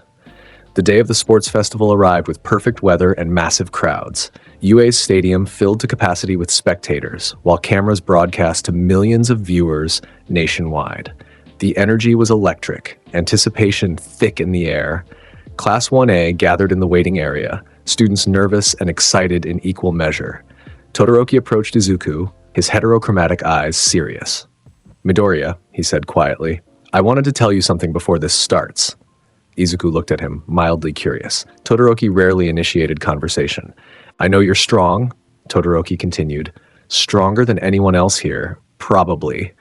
But I'm going to beat you anyway. I have to prove something to someone who's watching." His eyes flicked briefly to the VIP section where Endeavor sat, the Flame Hero's presence impossible to miss. Izuku understood immediately. Todoroki's issues with his father, the pressure of being the #2 hero's son, the need to prove himself on his own terms, it was almost sympathetic. Almost. If you make it to me, Izuku said flatly, I'll crush you. Your daddy issues aren't my problem, and I don't hold back for anyone's emotional journey. You want to prove something? Do it by being strong enough to actually challenge me. Todoroki's jaw tightened, but he nodded. Fair enough. Present Mike's voice boomed across the stadium, announcing the start of the festival. The first-year students filed out onto the field, waves of applause and cheering washing over them. Midnight, serving as the festival's chief referee, stood at the center stage in her revealing hero costume. Time for the student pledge, she announced, representing the first years, Izuku Midoriya from Class 1A. The crowd's noise intensified. Everyone knew that name now, the student who destroyed a zero-pointer, dominated every training exercise, and survived the USJ attack by killing 9 villains. Cameras focused on him as he walked to the microphone, his expression characteristically neutral. Keep it short, Midnight purred. Just a few words to get everyone excited. Izuku looked out at the massive crowd, at the cameras broadcasting his image nationwide, at his fellow students watching with nervous anticipation. He could say something inspiring, something humble, something that would make him seem approachable and heroic. But that wasn't who he was. I'm going to win, Izuku said simply, his voice carrying clearly through the microphone. Everyone else is just here to see how badly they lose. The stadium went silent for one shocked moment. Then the crowd erupted, some booing, some cheering, everyone reacting to the audacious declaration. Students from other classes shouted protests, calling him arrogant and disrespectful. Class 1A looked mortified, except for Bakugo, who was grinning with manic determination. Midnight's smile widened. Well, that's certainly confident. Let's see if you can back it up. Now the first event, the obstacle race. The rules were simple. A 4-kilometer race around the stadium, filled with obstacles designed to test quirk application and strategic thinking. All first-year students would compete simultaneously, with the top 42 advancing to the next round. The starting gate opened, and chaos erupted immediately. Over 100 students surged forward, quirks activating as everyone tried to get ahead. The narrow tunnel leading out of the stadium created an instant bottleneck, students shoving and struggling for position. Izuku walked through the crowd like they didn't exist. Flames erupted from his feet and hands, not to attack but to clear space. Students instinctively backed away from the intense heat, creating a path. When someone didn't move fast enough, Izuku simply shoved them aside with flame-enhanced strength. He emerged from the tunnel in first place, with Todoroki right behind him using ice to freeze students' feet to the ground. The gap between them and the rest of the pack widened instantly. The first obstacle appeared, massive robots, the same kind used in the entrance exam. 0-pointers, 3-pointers, even some 2- and 1-pointers, all programmed to block the racer's path. Todoroki unleashed a massive wave of ice, freezing several robots solid in one technique. The frozen machines became unstable, threatening to collapse on students trying to pass underneath. Izuku didn't bother with subtlety. His hands moved through the familiar mudras, flames gathering around him. The Matoi erupted to life, spiraling around his body before he sent it forward like a battering ram. The flaming construct smashed through robots like they were made of paper, clearing a path of destruction through the mechanical obstacle. He passed Todoroki, who stared in shock at the casual display of overwhelming power. The second obstacle was a massive chasm crossed by tight ropes and platforms. Most students would have to carefully navigate across, balancing quirk use with caution. Izuku jumped. Flames burst from his feet midair, propelling him across the entire chasm in one leap. He landed on the far side and kept running without breaking stride. Behind him, Todoroki created an ice path and slid across. Other students struggled with their own creative solutions. Uraraka floated herself across. Bakugo Explosion jumped from platform to platform. Ida used his engines for a running leap. But Izuku was already at the third obstacle before most students cleared the second. The minefield stretched before him. A huge area filled with buried explosives designed to slow racers down. Pink smoke markers indicated where mines were buried, but they were everywhere, making safe passage nearly impossible. Izuku's solution was characteristically direct. He ignited every mine in his path simultaneously. Flames spread across the minefield in a wave, triggering explosions in sequence. The detonations created a corridor of destruction that Izuku walked through calmly. The explosion's force absorbed and redirected by his pyrokinetic control. The absorbed explosive energy fed into his power, making his flames burn even hotter. He crossed the minefield in 30 seconds, emerged onto the final straight path to the stadium, and accelerated. Flames propelled him forward at speeds that made him blur, the finish line approaching rapidly. He crossed it in first place by over a minute. The crowd went absolutely insane. Izuku stood at the finish line, not even breathing hard, as the rest of the competitors struggled to catch up. Todoroki came in second, using ice to navigate the minefield more carefully. Bakugo exploded into third place, his face twisted with fury at being beaten so decisively. The rest of Class 1A filtered in over the next several minutes, with students from other classes mixed throughout. By the time the 42nd student crossed, the top scorers were clear. Izuku dominant in first, followed by Todoroki, Bogo, Ida, and others from Class 1A, making strong showings. And there we have it. Present Mike's voice boomed. Izuku Midoriya absolutely crushing the competition with a performance that was more demolition than racing. I don't think we've ever seen someone finish the obstacle race that decisively. Midnight took center stage again, her smile predatory. Congratulations to our 42 finalists. Now for the second event.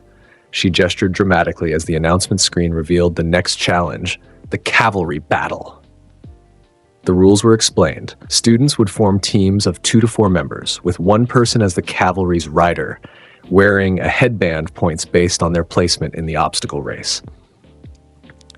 Teams would try to steal each other's headbands while protecting their own, with 15 minutes to accumulate as many points as possible. The top 4 teams would advance to the final event. Izuku's headband, as the first place finisher, was worth 10 million points. The announcement caused immediate chaos. Every student's eyes locked onto him, recognizing that stealing his headband would instantly guarantee advancement. Izuku became the primary target for every single team, and he couldn't have cared less. Midoriya. Several classmates approached him simultaneously, eager to team up with the strongest competitor. "Will you be on our team?" "No," Izuku said flatly. "I work alone." "But the rules require teams of 2 to 4, Ida protested. "You can't participate solo." Izuku considered this. The rules did specify teams, which meant he needed at least one other person. Fine. He scanned the available students, looking for someone who could keep up and wouldn't slow him down. His eyes landed on Uraraka, who stood off to the side looking nervous. Her quirk, gravity manipulation, had interesting tactical applications, and she'd proven during USJ that she could follow instructions without questioning every decision. "Uraraka," Izuku called out. "You're with me." The brown-haired girl's face lit up with surprise and determination. "Really? I mean, yes, I'll do my best to support you. Just stay on my back and use your quirk when I tell you. That's all I need."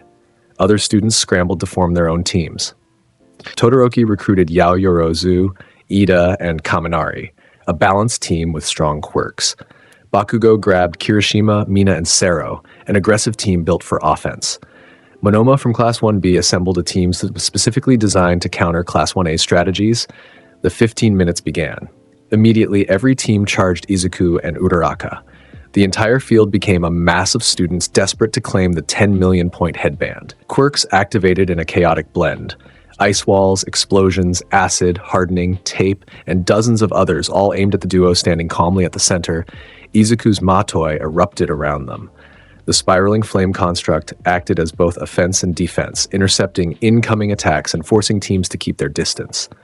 Uraraka clung to his back, her quirk ready but unused, as Izuku handled everything alone. Todoroki's team tried a coordinated assault. Kaminari's electricity conducted through Ida's speed, while Yaoyorozu created insulating barriers. It was a solid strategy that would have worked against most opponents. Izuku absorbed the electricity into his flames. The lightning merged with his fire, enhancing its power and adding a crackling, electric quality to the matoi.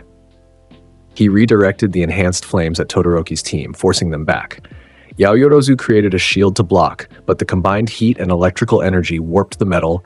Bakugo tried next, using Kirishima as a hardened battering ram, while Mina dissolved a path through the matoi with acid.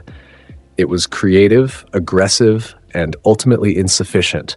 Izuku's hand swept up in an EI hand sword motion, the flame slash carving through the space between teams and creating a wall of fire that Bakugo couldn't cross. The explosive blonde roared in frustration, unleashing his biggest explosions. But Izuku simply absorbed them and made his flames stronger. Monoma's team attempted a more tactical approach, using copied quirks to create diversions while another team member went for a stealth grab. It almost worked. Monoma managed to get within arm's reach of the headband while Izuku was focused on Bakugo's team. Then Izuku's hand shot back without looking, caught Monoma's wrist, and applied just enough heat to make the blonde yelp and retreat. "Uraraka," Izuku said calmly. "Float us." She activated her quirk immediately, removing their gravity. Izuku used flame propulsion to launch them into the air, hovering above the battlefield while every other team scrambled below. From this elevated position, he could see the entire field, track every team's movement, and strike at anyone who got too close. The cavalry battle became a shooting gallery. Izuku used Sakura Blizzard, sending hundreds of flame petals down at approaching teams. The technique wasn't designed to injure. He controlled the heat precisely, but it was more than sufficient to force retreats and protect his headband. Teams that tried to fly or jump up to his level were met with concentrated flame bursts that sent them falling back to Earth. Todoroki tried creating ice pillars to reach them, but Izuku melted each one before it could get close enough. Bakugo attempted explosion-propelled jumps, but Izuku's superior aerial control let him dodge easily, while Uraraka's quirk prevented any momentum-based grabs. 5 minutes passed. 10. 12. Izuku hadn't lost a single point. His 10 million point headband remained secure while he floated above the battlefield like an untouchable god of destruction.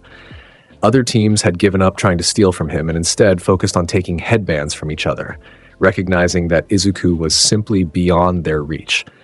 The final minute arrived and Izuku made his move. He'd been content to defend until now, but why leave things to chance?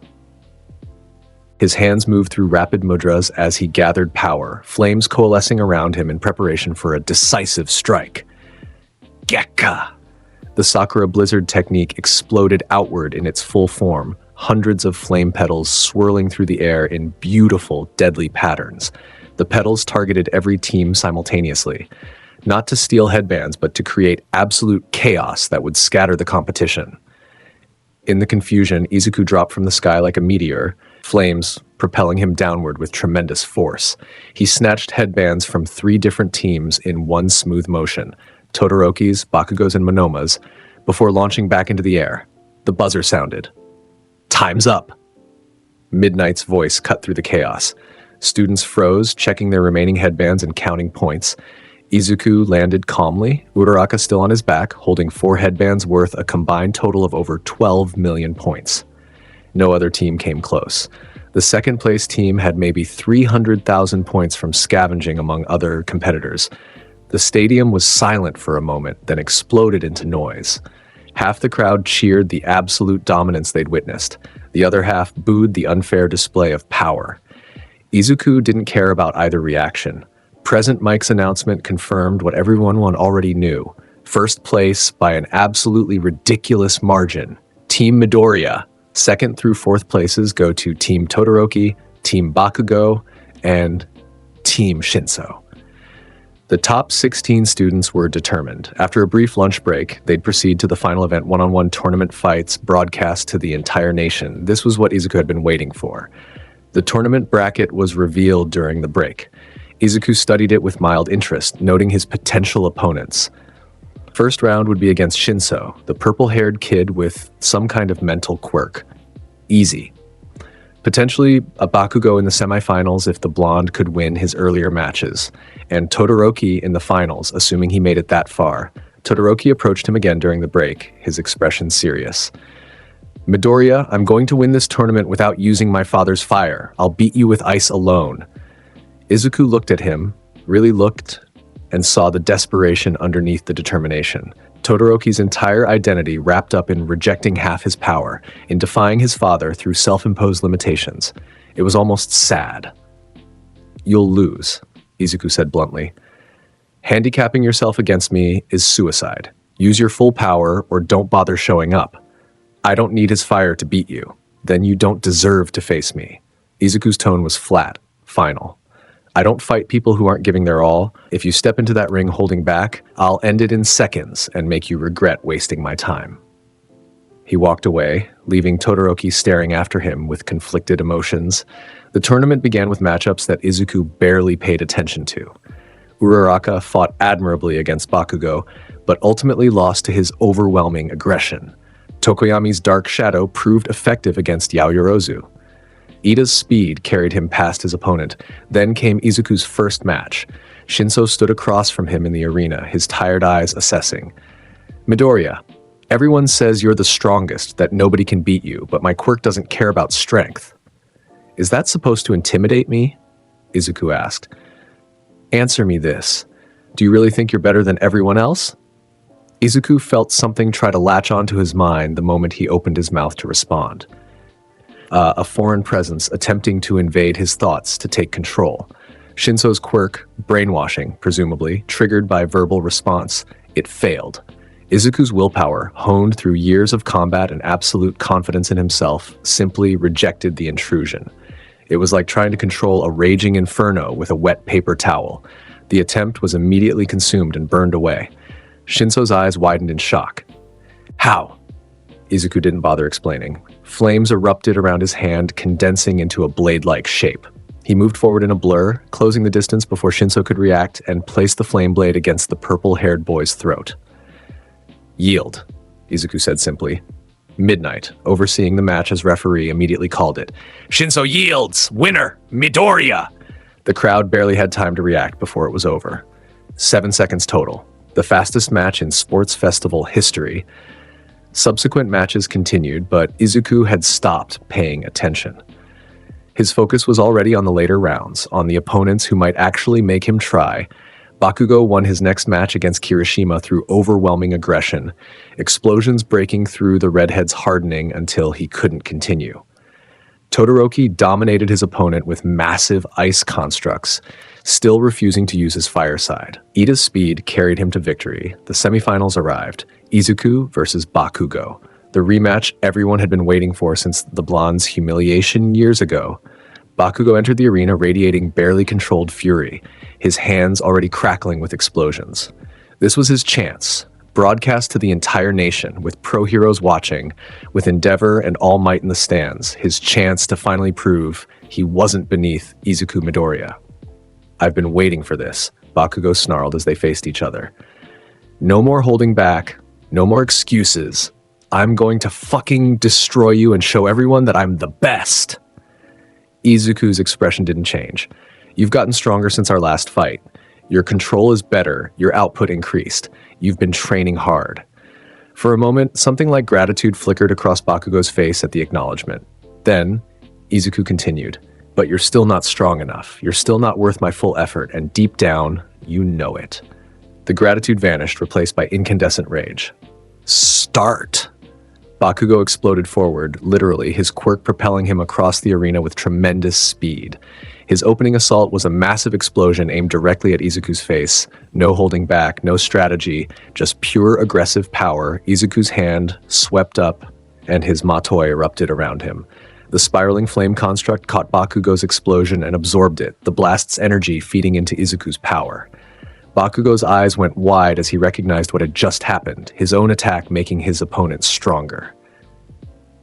You should have learned by now, Izuku said calmly. Flame attacks don't work on me. I'm a second and third generation hybrid. I control fire, I generate fire, and I absorb fire. Your explosions are just fuel. Bakugo roared and changed tactics, using his explosions for mobility instead of direct attacks. He became a blur of motion around the arena, trying to find an opening, an angle that would let him land a physical strike instead of a flame-based one. Izuku tracked his movement effortlessly.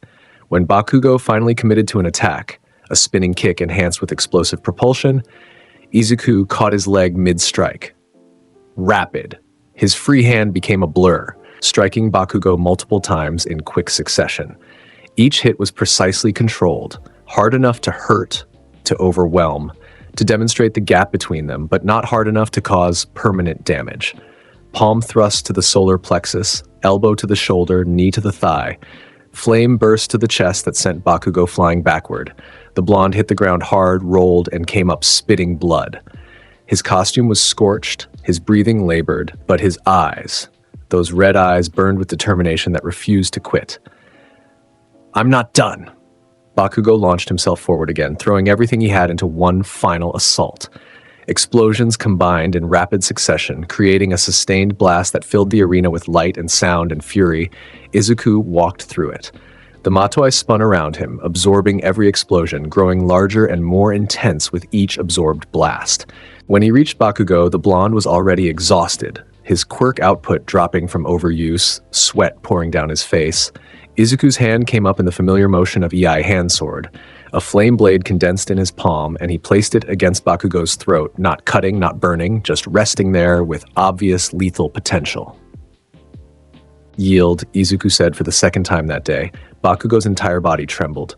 Rage, humiliation, frustration, and desperation warred across his face. His hands twitched, wanting to keep fighting, but the flame at his throat was an undeniable message. He could keep fighting and risk serious injury. Or he could accept reality. Bakugo's voice cracked. "I yield." Midnight called the match immediately. "Bakugo yields. Winner Midoriya." The crowd's reaction was mixed, some cheering Izuku's dominance, others sympathizing with Bakugo's obvious emotional struggle. But Izuku ignored them all, dispersing his flames and walking toward the exit without a backward glance. Behind him, Bakugo fell to his knees, fists slamming against the arena floor hard enough to crack concrete. The tears of frustrated rage finally came. Years of competitive obsession culminating in another undeniable defeat. Izuku felt nothing. The other semifinal match, Todoroki versus Ida, played out as expected. Todoroki's ice overwhelmed Ida's speed through sheer scale, massive glacial constructs cutting off escape routes until the speedster had nowhere left to run. Todoroki advanced to the finals, still using only his ice, still refusing his fire, still handicapping himself.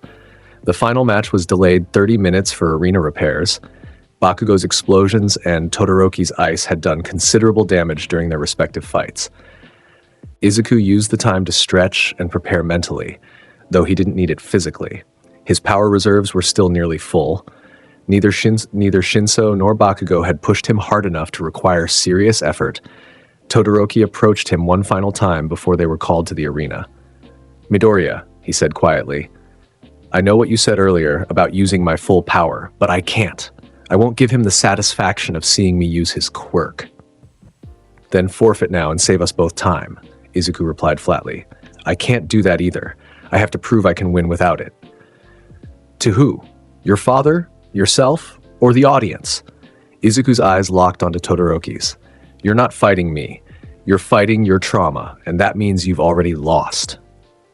Todoroki had no response to that. They entered the arena from opposite sides. The crowd noise reached a crescendo. This was it, the final match, the culmination of the entire sports festival. Two of the strongest first years UA had ever seen facing off for the championship. Present Mike's commentary reached fever pitch. "Ladies and gentlemen, this is it, the final match. Izuku Midoriya, the king of destruction, who hasn't taken a single hit all tournament, versus Shoto Todoroki, the ice prince who's dominated his own bracket. Who will claim victory?" Midnight raised her arm. "Ready, start!" Todoroki immediately unleashed his largest ice attack yet, a massive glacier that erupted from the ground and surged toward Izuku with devastating force. The attack was meant to end things quickly, to overwhelm through pure scale. Izuku didn't move. His hands came together in the mudra for Nichiren, flames gathering and condensing between his palms. The heat intensified until it was almost unbearable, the concentrated solar fire burning brighter than anything he'd produced so far that day. He released it. The Nichiren sphere shot forward, expanding as it traveled and smashed into Todoroki's glacier. Heat met ice in a collision that sent steam exploding outward, obscuring the entire arena. The glacier melted instantly. Tons of ice transformed into water vapor in seconds. When the steam cleared, Todoroki was already preparing his next attack, but Izuku had closed the distance. His hand shot forward, wreathed in flames, and caught Todoroki by the front of his costume. He lifted the other boy slightly off the ground, bringing them face to face. "Use your fire," Izuku said, each word deliberate. "I don't need." Izuku threw him. Not gently, not carefully. He hurled Todoroki across the arena with flame-enhanced strength, sending the dual quirk user tumbling across the ground. Before Todoroki could recover, Izuku was there, his matoi spinning around him like a wheel of destruction. "You're insulting me," Izuku said coldly. "I told you to use your full power. I told you that fighting me while holding back was a waste of my time, and yet here you are, still playing your daddy issues game while I'm standing here ready for a real fight." Todoroki struggled to his feet, his left side, his fire side, steaming slightly from the ambient heat. "You don't understand." "I don't care." Izuku's flames intensified. "Either fight me properly or I'll burn you down where you stand. Your trauma is not my problem. Your family issues are not my concern. You're a warrior standing in an arena and you're disrespecting both yourself and me by not using everything you have." Another massive ice attack. Izuku melted it with a casual wave of his hand. "It's not about you," Todoroki shouted, his composure finally cracking. "I swore I'd never use his power. I swore I'd win without it. My mother, my siblings, everything he did to make me into his masterpiece. I won't give him the satisfaction." "Then you're weaker than I thought," Izuku said flatly. "You let him control you even when he's not here. You handicap yourself because of him. You throw away half your power because of him. He's won without even being in this ring." The words hit Todoroki like physical blows. His heterochromatic eyes widened with realization, with the sudden understanding of how his rebellion had become its own cage. "The power is yours," Izuku continued, his voice cutting through Todoroki's entire worldview. "Not his. Yours. What you do with it, how you use it, who you help with it, that's what matters. Refusing to use it doesn't hurt him. It only hurts you and everyone you could have saved with it." Todoroki stood frozen, his mind reeling. "So make a choice," Izuku said, his flames gathering for a final attack. "Use your fire and fight me properly, or lose here and now while I show you exactly how much you've been holding yourself back." Izuku's hands moved through the mudras for Akatsuki. The overwhelming force technique began gathering power, flames from across the entire stadium converging on his position. The heat became intense enough that the audience gasped, that even pro-heroes in the stands leaned forward with concern. This was the same technique that had nearly destroyed the Nomu at USJ, and Izuku was preparing to use it against another student. "Wait," someone shouted from the stands, possibly Endeavor, possibly All Might. But Izuku ignored them. The Akatsuki reached critical mass. The column of flame erupted from Izuku's position, a tower of crimson destruction that screamed toward Todoroki with apocalyptic force. And in that moment, faced with overwhelming power that would end him if he didn't respond with everything he had, Shoto Todoroki finally let go. Flames erupted from his left side. Not the hesitant, uncertain flames he'd used occasionally in childhood. Not the repressed, controlled fire he'd allowed out in moments of desperation. Full, unbridled flames that matched the intensity of his ice, that represented acceptance of his complete self. Fire met fire. Todoroki's flames clashed with Izuku's Akatsuki, and for a moment, just a moment, they were equal. The collision of powers shook the stadium, cracks spreading through the arena floor, the protective barriers straining under the pressure. Everyone watching held their breath, witnessing two students produce power that rivaled professional heroes. Then Izuku's technique overwhelmed Todoroki's defense. The Akatsuki broke through, the concentrated column of flame engulfing Todoroki completely. But Izuku controlled it, pulled back the killing heat at the last second, reduced the technique to something that would burn and overwhelm without destroying. When the flames cleared, Todoroki was on his knees at the edge of the arena, his costume scorched, his body steaming from residual heat, but alive and conscious, and smiling. "I used it," Todoroki said, looking at his left hand where flames still flickered. "I finally used it. Thank you, Midoriya, for forcing me to." "Out of bounds," Midnight announced. "Winner, Izuku Midoriya." The crowd exploded. The cheering was deafening, a wall of sound that shook the stadium. They'd witnessed something incredible, not just a fight, but a moment of transformation, of one student helping another break through psychological barriers, even while crushing them in combat. Izuku walked over to Todoroki and extended his hand. The heterochromatic boy took it, allowing himself to be pulled to his feet. "Don't thank me," Izuku said quietly, meant only for Todoroki's ears. "I didn't do it for you. I did it because I wanted a real fight. The fact that you figured yourself out in the process is just a side effect. Todoroki's smile didn't fade. Even so, you were right. The power is mine. What I do with it going forward, that's my choice, not his. Izuku nodded and released his hand. They walked off the arena together, the crowd still cheering, cameras capturing the moment from every angle. The awards ceremony was mercifully brief. All Might presented the medals, his presence commanding even in his weakened state. Todoroki received third place, having lost to Bakugo in the third place match while still learning to balance his dual quirks.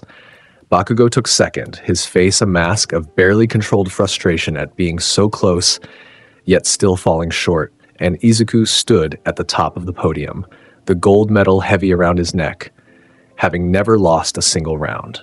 The King of Destruction had proven his title. All Might placed the medal around Izuku's neck and leaned in close, his voice too quiet for cameras to pick up. Young Midoriya, your power is extraordinary, but I wonder, have you thought about what kind of hero you want to be? What you're fighting for? Izuku met the symbol of peace's eyes steadily. I fight to protect what I value and destroy what threatens it. Everything else is secondary. That's not. All Might struggled for words. Heroes fight for everyone, for society, for peace. Then we have different definitions of hero, Izuku said simply. The conversation ended there, but it left All Might deeply troubled. The following weeks after the sports festival brought significant changes to Class 1A. The entire class became minor celebrities, their performances broadcast nationally and analyzed endlessly by fans and critics. Pro-hero agencies sent internship offers to promising students, hoping to recruit and train the next generation. Izuku received over 4,000 offers, more than any other student, more than most pro-heroes received in their entire careers. Agencies from across Japan wanted the King of Destruction, wanted to be associated with the overwhelming power he represented. He declined all of them. Instead, he chose to intern with a small, relatively unknown hero named Gran Torino, whose only notable achievement was being All Might's former teacher. The choice surprised everyone. Why would the strongest student choose such an obscure mentor?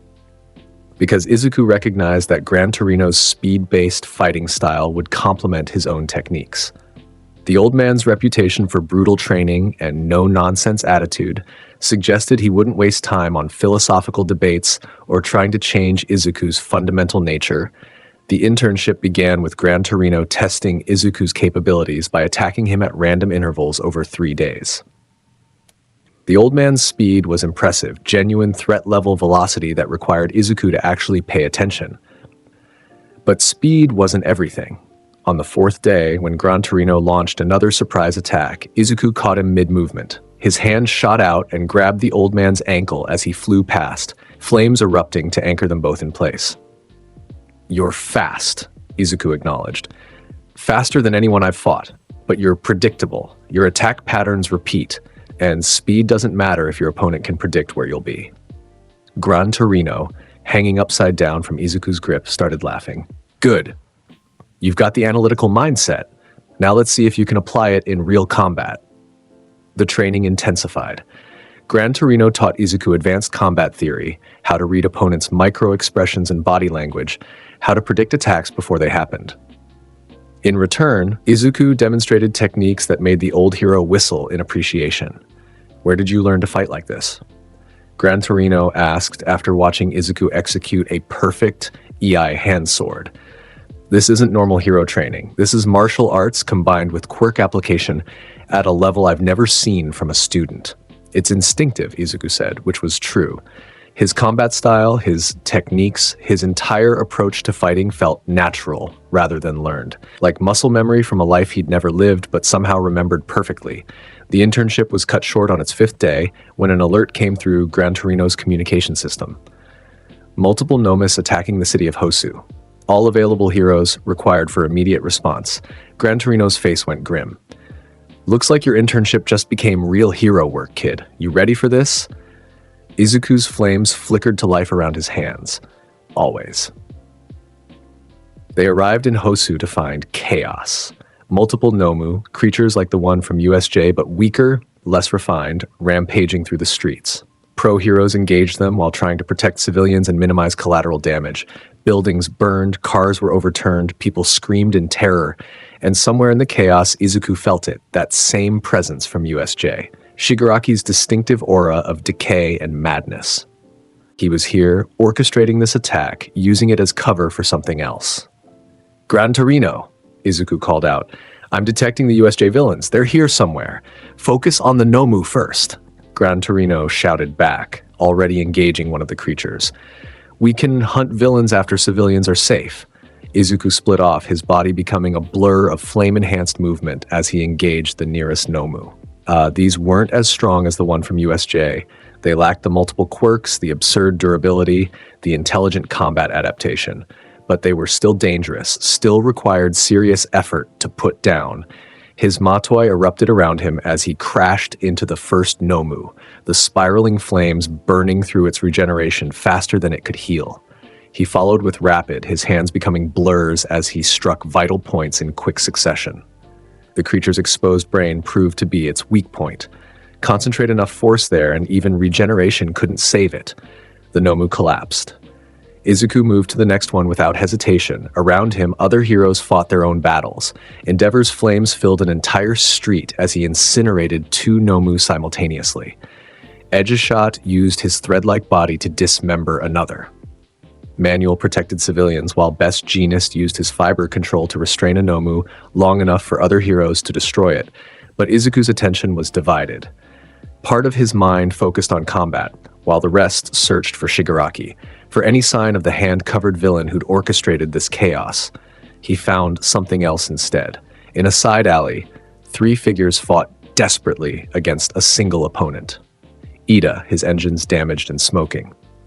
A pro-hero named Native, bleeding from multiple wounds. And facing them, a figure wrapped in bandages and blades, his presence radiating focused killing intent, Stain. The hero killer. Izuku had heard of him, a serial killer targeting pro-heroes, motivated by some twisted ideology about fake heroes polluting society. Multiple heroes dead, dozens more injured, all victims of this madman's crusade. And now he had Ida and Native cornered. Izuku's decision took less than a second. The Nomu could wait. This was more important. He launched himself toward the alley, flames propelling him with tremendous speed. Stain's blade was already descending toward Ida's neck when Izuku arrived, his hand shooting out to catch the killer's wrist mid-strike. That's enough, Izuku said coldly. Stain's eyes, visible through the bandages, locked onto Izuku with intense focus. Then something like respect flickered in them. You, Stain said, his voice rough and fervent. The one from the sports festival, the king of destruction. You have the eyes of a true warrior. And you have the stench of a murderer who's convinced himself he's righteous, Izuku replied. Release your quirk on these two. Now. Stain's quirk, blood curdle, paralyzed victims after ingesting their blood, leaving them helpless. Ida and Native were frozen, able to watch but not move or defend themselves. Stain considered Izuku's demand for a moment, then smiled beneath his bandages. No, these two are fake heroes. They deserve death for sullying the title. But you. He released Ida's blade and focused entirely on Izuku. You might be different. Show me. Prove you're worthy of being called a hero. Izuku's expression didn't change. I don't care about your philosophy or your twisted crusade. You threaten people under my protection. That's all the reason I need. He attacked. His hands swept forward in an aye hand sword motion, the flame blades screaming towards Stain's throat with lethal intent. The hero killer dodged with impressive speed, his body moving with the efficiency of a trained warrior. Blades flashed as he countered, aiming for Izuku's arms and legs, trying to draw blood, activate his quirk. Izuku didn't let him get close. Flames erupted around him in a defensive barrier, the heat intense enough to make Stain pull back. Then Izuku pressed the attack, his hands moving through rapid combinations that blended martial arts with pyrokinesis, palm thrust enhanced with flame burst, spinning kick with Shohakama trailing fire, elbow strike that left scorch marks on the alley wall when Stain dodged. You fight well, Stain acknowledged, his respect growing. No wasted movement, no hesitation, pure combat focus. You might actually be the real thing. I don't need your validation, Izuku said flatly. His matoi erupted around him, the spiraling flame construct filling the narrow alley. Stain tried to dodge, but there was nowhere to go.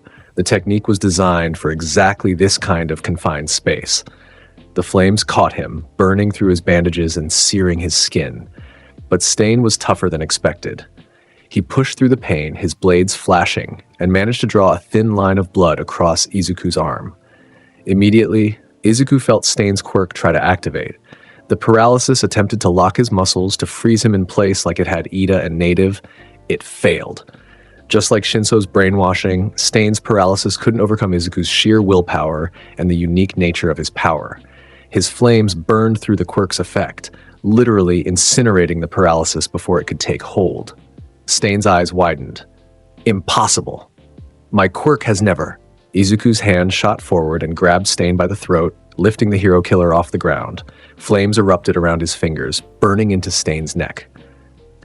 Your quirk requires the target to remain still, Izuku said coldly.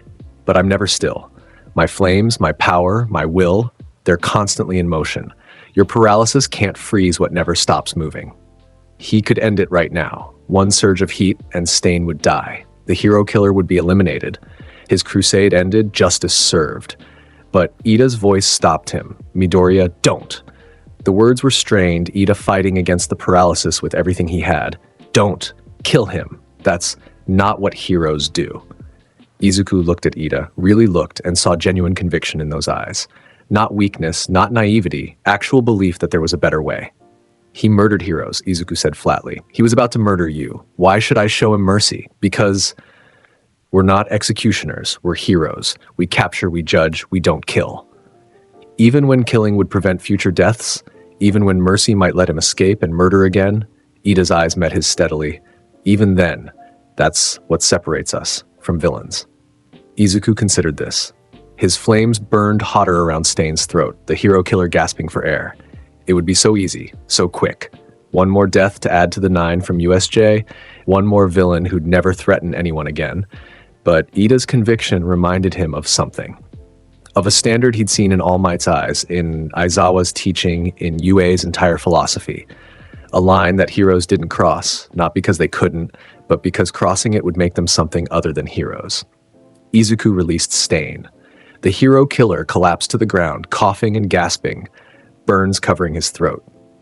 Izuku's flames extinguished, and he stepped back. You're lucky, Izuku said to Stain. Not because I'm merciful, but because someone I respect asked me to spare you. Don't make me regret it.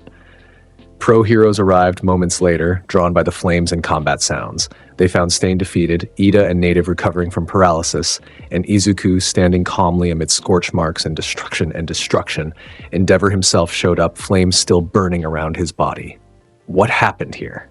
Hero killer Stain, Izuku reported simply. He attacked these two. I intervened. He's subdued.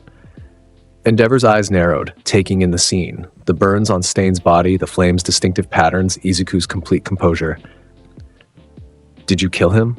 No, though I considered it. Good. Endeavor's approval was clear. Killing should be a last resort, but the fact that you're willing and able puts you ahead of most heroes your age. You have my respect, Midoriya. Few first years could have defeated Stain. The compliment from the number 2 hero meant nothing to Izuku, but he nodded acknowledgement anyway. The aftermath of the Hosu incident unfolded over the following days. Stain was captured and imprisoned. His crusade ended. The Nomu attacks were revealed to be a diversion orchestrated by the League of Villains, with Shigaraki using the chaos to test new Nomu variants and observe hero response patterns. Izuku's role in defeating Stain became public knowledge despite efforts to keep it quiet. The media went wild. First-year student defeats hero killer. King of Destruction saves 2 heroes. Yuei's rising star proves himself in real combat. His already significant reputation skyrocketed. But more importantly, Izuku had made a choice in that alley. He'd chosen not to kill when killing would have been easier. Not because he was afraid or weak, but because someone he respected had asked him to uphold a higher standard. It was a small shift in his worldview, almost imperceptible, but it was there. The beginning of understanding that being a hero meant more than just destroying threats. Class 1A welcomed him back from the internship with typical enthusiasm. Mina bounced over to congratulate him on defeating Stain. Kirishima declared the whole thing super manly and begged for details. Even Bakugo, though he'd never admit it, seemed slightly less aggressive toward Izuku after hearing about the Hosu incident. Todoroki approached him privately during lunch, his expression serious. "I heard what happened with Stain," he said quietly. "How he tried to use his quirk on you and it failed, and how you chose not to kill him even though you could have." "Yeah," Izuku confirmed. "What about it?" "I wanted to say thank you for what you did during the sports festival, for forcing me to use my fire. I've been training with both sides of my power since then, and I'm getting stronger. I might actually be able to challenge you properly next time we fight." Izuku studied him for a moment. Todoroki's entire demeanor had changed, more confident, more balanced, less weighed down by family trauma. "Good. Don't make me wait too long for that rematch." Todoroki smiled. "I won't." The weeks following Hosu were relatively calm by UA standards. Classes continued, training intensified, and students prepared for upcoming final exams. Izuku maintained his position at the top of every ranking: academic, physical, combat. His dominance was so complete that other students had stopped trying to compete with him directly and instead focused on their own improvement. But beneath the surface, things were changing. The League of Villains was growing more organized, more dangerous. Shigaraki's frustration with his failures at USJ and Hosu drove him to recruit more powerful allies, to refine his strategies, to learn from his mistakes. And Izuku, despite his overwhelming power, was beginning to understand that strength alone wouldn't be enough to face what was coming. He'd need allies. He'd need strategy. He'd need to become something more than just the strongest fighter. He needed to become a real hero. The realization didn't come all at once. It was gradual, built from small moments. Ida's conviction in the alley, Todoroki's transformation at the sports festival, the respect he'd earned from classmates not through fear, but through demonstrated capability and selective acts of protection. Final exams arrived, pitting students against each other and against teachers in practical combat scenarios. Izuku was paired with Bakugo, their rivalry officially recognized by the faculty, and tasked with facing All Might himself in a combat exercise. The assignment was meant to be nearly impossible. All Might, even in his weakened state, remained the symbol of peace. His speed, strength, and combat experience dwarfed anything a first-year student should be able to handle, but Izuku wasn't a normal first-year student. The battle took place in an urban training ground, similar to the one used during the sports festival. All Might stood at one end, his massive form radiating power despite the smile on his face. Izuku and Bakugo entered from the other end, an unlikely team forced to cooperate against an overwhelming opponent. "Remember, young men," All Might called out cheerfully, "you need to either put these handcuffs on me or escape through the exit gate within 30 minutes. Good luck. You'll need it." The exam began. All Might moved with devastating speed, crossing the distance in a heartbeat. His fists swept toward them with enough force to level buildings. Bakugo barely dodged, explosions propelling him sideways. Izuku caught the punch. His hands erupted in flames as he intercepted All Might's strike, the impact sending shockwaves through the entire training ground. His feet dug into the pavement, leaving deep gouges as he was pushed backward by the sheer force. But he held the punch, his flames burning against All Might's invulnerable skin without leaving a mark. "Impressive," All Might said, genuinely pleased. "But you'll need more than that, young Midoriya." His other fist came around. Izuku released the first punch and dropped into a roll, flames propelling him backward out of range. Bakugo used the opening to launch his own attack, explosions hammering All Might's position. The symbol of peace tanked them without flinching. "Work together," Izuku shouted at Bakugo. "Your explosions for mobility, my flames for offense. Coordinate." For once, Bakugo didn't argue. His competitive nature recognized that this was an opponent they couldn't beat individually. They needed to actually cooperate. What followed was 15 minutes of the most intense combat Izuku had experienced at UA. All Might held back enough not to actually kill them, but beyond that, he showed no mercy. His speed forced them to constantly move, to predict and react in split-second timing. His strength meant a single clean hit would end the exam immediately. Izuku and Bakugo developed an improvised synergy. Bakugo would create openings with explosive attacks while Izuku exploited them with precise flame techniques. When All Might focused on one, the other attacked from his blind spot. They communicated in terse shouts and hand signals like years of antagonism temporarily set aside for tactical necessity, but even working together, they weren't winning. All Might was simply too strong, too fast, too experienced. He adapted to their strategies almost instantly, countering their coordination with superior combat knowledge. With 5 minutes left on the clock, Izuku made a decision. Bakugo, maximum output on my signal. Don't hold back. What are you planning? Bakugo shouted back, dodging another of All Might's devastating punches. Trust me. Now! Bakugo unleashed everything, his most powerful explosion yet, a sustained blast that lit up the entire training ground.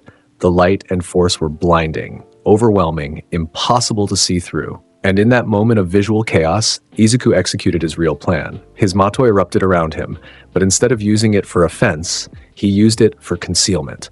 The spiraling flames merged with Bakugo's explosion, creating a wall of light and heat that even All Might's enhanced vision couldn't penetrate. Behind that wall, Izuku grabbed Bakugo and used flame propulsion to launch them both toward the exit gate. They emerged from the explosion already at full speed. All Might's attention focused on the wrong location. By the time the symbol of peace realized the deception, they were through the gate. Exam complete. Midoriya and Bakugo pass. All Might actually laughed, his booming voice filled with genuine joy. Well done. Using Bakugo's explosion as cover for your escape was brilliant tactical thinking, young Midoriya. And you, young Bakugo, trusting your partner despite your rivalry shows real growth. I'm proud of both of you. Bakugo looked like he wanted to explode something, but he was also grinning, the savage expression of someone who just survived something genuinely challenging. That was fucking insane. We just beat All Might. We escaped from him, Izuku corrected. Not the same as beating him, but good enough for our purposes.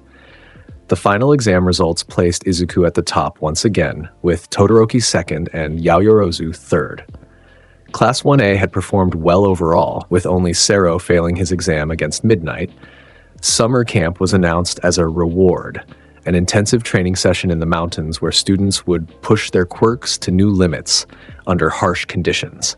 It sounded exhausting, demanding, exactly the kind of challenge Izuku enjoyed. But beneath his anticipation, warning bells rang in his mind. The League of Villains had been too quiet since Hosu. Shigaraki wouldn't give up after 2 failures. He'd be planning something, waiting for an opportunity, and a remote training camp far from UA's defenses seemed like the perfect target. Izuku filed the concern away and prepared for whatever came next. His power was overwhelming, his skills refined, his position as the King of Destruction solidified, but he'd learned that power alone wasn't enough. He needed to be smarter, more strategic, more willing to work with others when necessary. He needed to become the hero that this version of himself was meant to be. The bus ride to the training camp location was characteristically chaotic. Mina bounced in her seat, talking excitedly about the upcoming training and what quirk improvements she hoped to achieve. Kirishima joined in her enthusiasm, while Kaminari made jokes about how they'd all probably die from exhaustion. Bakugo sat in brooding silence, still processing his performance during finals. Izuku sat near the back, flames flickering absently around his fingers as he considered tactical possibilities. His instincts still warned him something was wrong, that the League wouldn't ignore such an obvious opportunity. But without concrete evidence, all he could do was remain alert. Midoriya! Mina's voice cut through his thoughts. She'd turned around in her seat to face him, her golden eyes bright with curiosity. You've been super quiet. Aren't you excited about the camp? It's training, Izuku said simply. I'm always ready for training.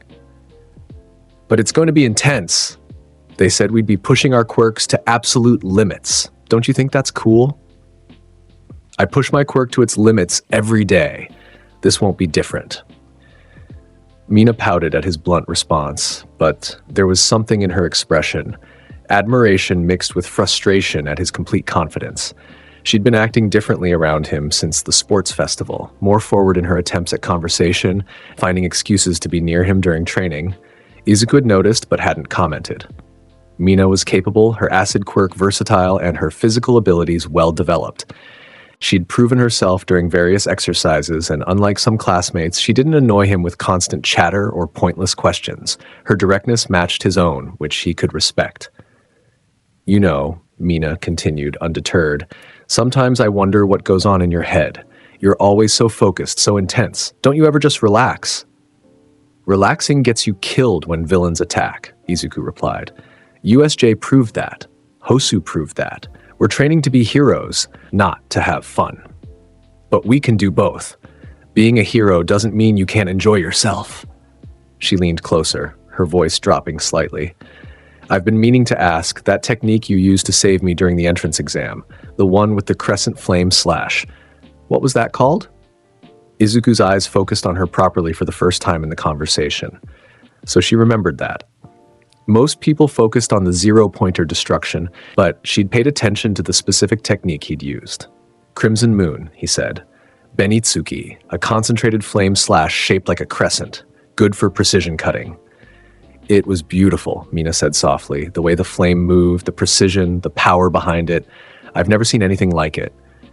There was something in her tone that made Izuku pause.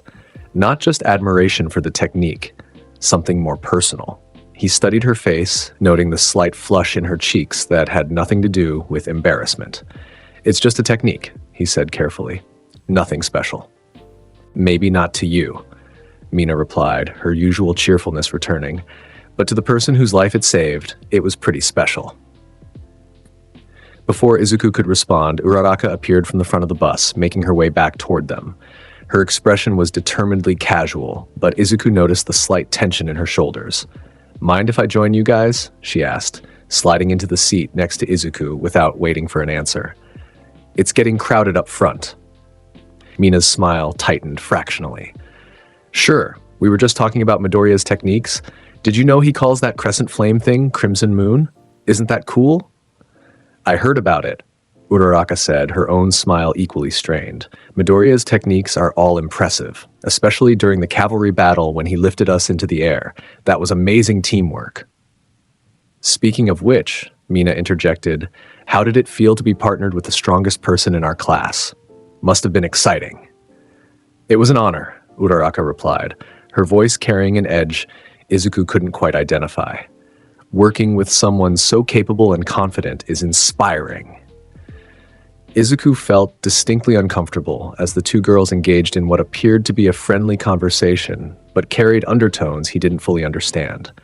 Their smiles were bright, their words complimentary, but there was tension in the air that had nothing to do with villain threats or training exercises. "Are you two fighting about something?" Izuku asked bluntly. Both girls immediately turned to him with identical expressions of innocent confusion. "Fighting? No way. We're just talking." "Right," Izuku said, unconvinced. "Well, save the energy for training. We're going to need it." The bus reached the training camp location a few hours later, a remote forest area surrounded by mountains far from civilization. The Wild Wild Pussycats hero team greeted them enthusiastically, explaining the brutal training regimen they designed specifically for Class 1A. The first 3 days were hell. Not for Izuku specifically. His power and control let him handle most exercises with relative ease, but for his classmates who struggled to meet the Pussycats, demanding standards. Each student received personalized training designed to push their quirk beyond current limitations. Izuku's training focused on precision control and sustained output. The Pussycats had him maintain his Matoi technique for hours at a time while performing complex combat maneuvers, forcing him to develop even finer control over his flames. While under extreme physical stress, he excelled, naturally, but he also paid attention to his classmates' development. Bakugo worked on concentrated explosions and improved accuracy. Todoroki practiced rapid switching between ice and fire while maintaining combat effectiveness. Uraraka pushed her gravity manipulation to affect larger masses for longer durations, and Mina developed new applications for her acid, varying its viscosity and corrosiveness with impressive control. During breaks, both Mina and Uraraka found excuses to approach Izuku. Mina would ask about technique refinement or request demonstrations of his flame manipulation. Uraraka wanted advice on combat strategy and how to better utilize her quirk in team scenarios. Izuku provided answers efficiently, recognizing their genuine interest in improvement. But he couldn't shake the feeling that their questions served a secondary purpose beyond training. On the third night, while most students gathered around a campfire discussing their progress, Izuku stood apart, flames dancing around his fingers as he practiced precise control exercises. The fire cast flickering shadows across the forest, creating patterns that he manipulated with subtle hand movements. "You're always training," Mina's voice came from behind him. She'd approached quietly, her footsteps barely audible over the crackling campfire. "Don't you ever take a break?" "This is a break," Izuku replied without turning around. "Practicing control is relaxing compared to combat." Mina moved to stand beside him, watching the flames dance between his fingers. "Can I ask you something personal?" Izuku's hands stilled, the flames settling into a steady glow. "Go ahead. Why do you fight? I mean, I know you want to be a hero, but what drives you specifically? What made you choose this path?" The question caught him off guard. Not because it was difficult, he knew exactly why he fought, but because few people bothered to ask. Most assumed they understood his motivations based on his power and reputation.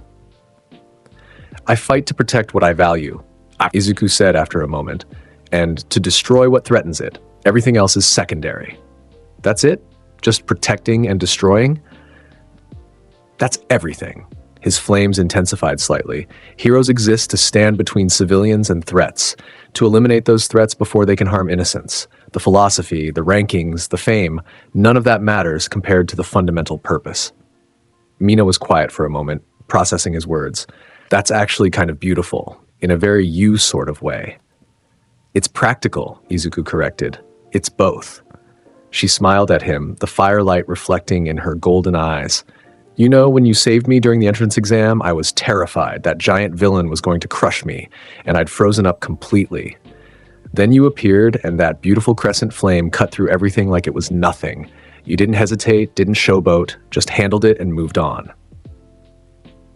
"You were in danger," I responded appropriately. "You saved my life," Mina said softly, "and you don't even think it's a big deal. That's what makes it such a big deal."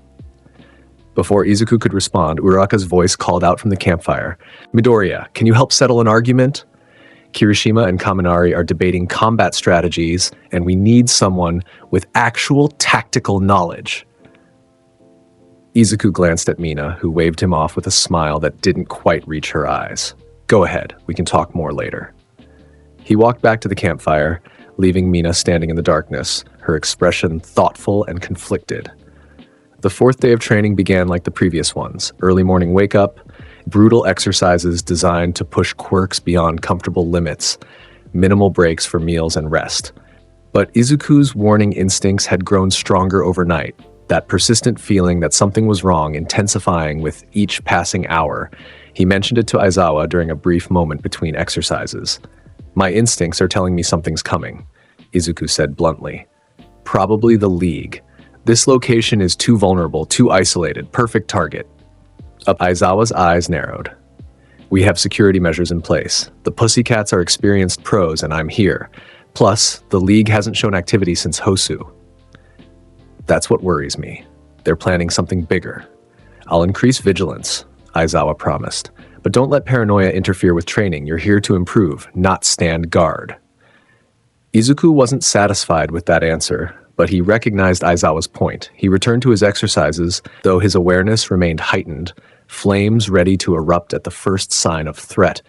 The attack came that evening. Class 1A had split into groups for a test of courage through the forest, a recreational activity meant to provide a mental break from the intense physical training. Students were paired off, sent into the woods to navigate a course marked by the Pussycats, while other students attempted to scare them. Izuku had been paired with Todoroki, both of them walking through the forest with minimal conversation. The dual quirk user seemed deep in thought, occasionally creating small ice crystals or flame bursts as he practiced his developing control.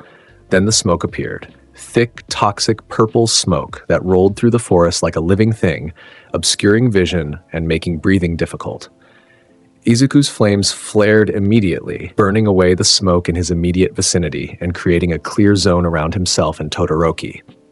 "Villains," Izuku said flatly, his combat instincts activating instantly.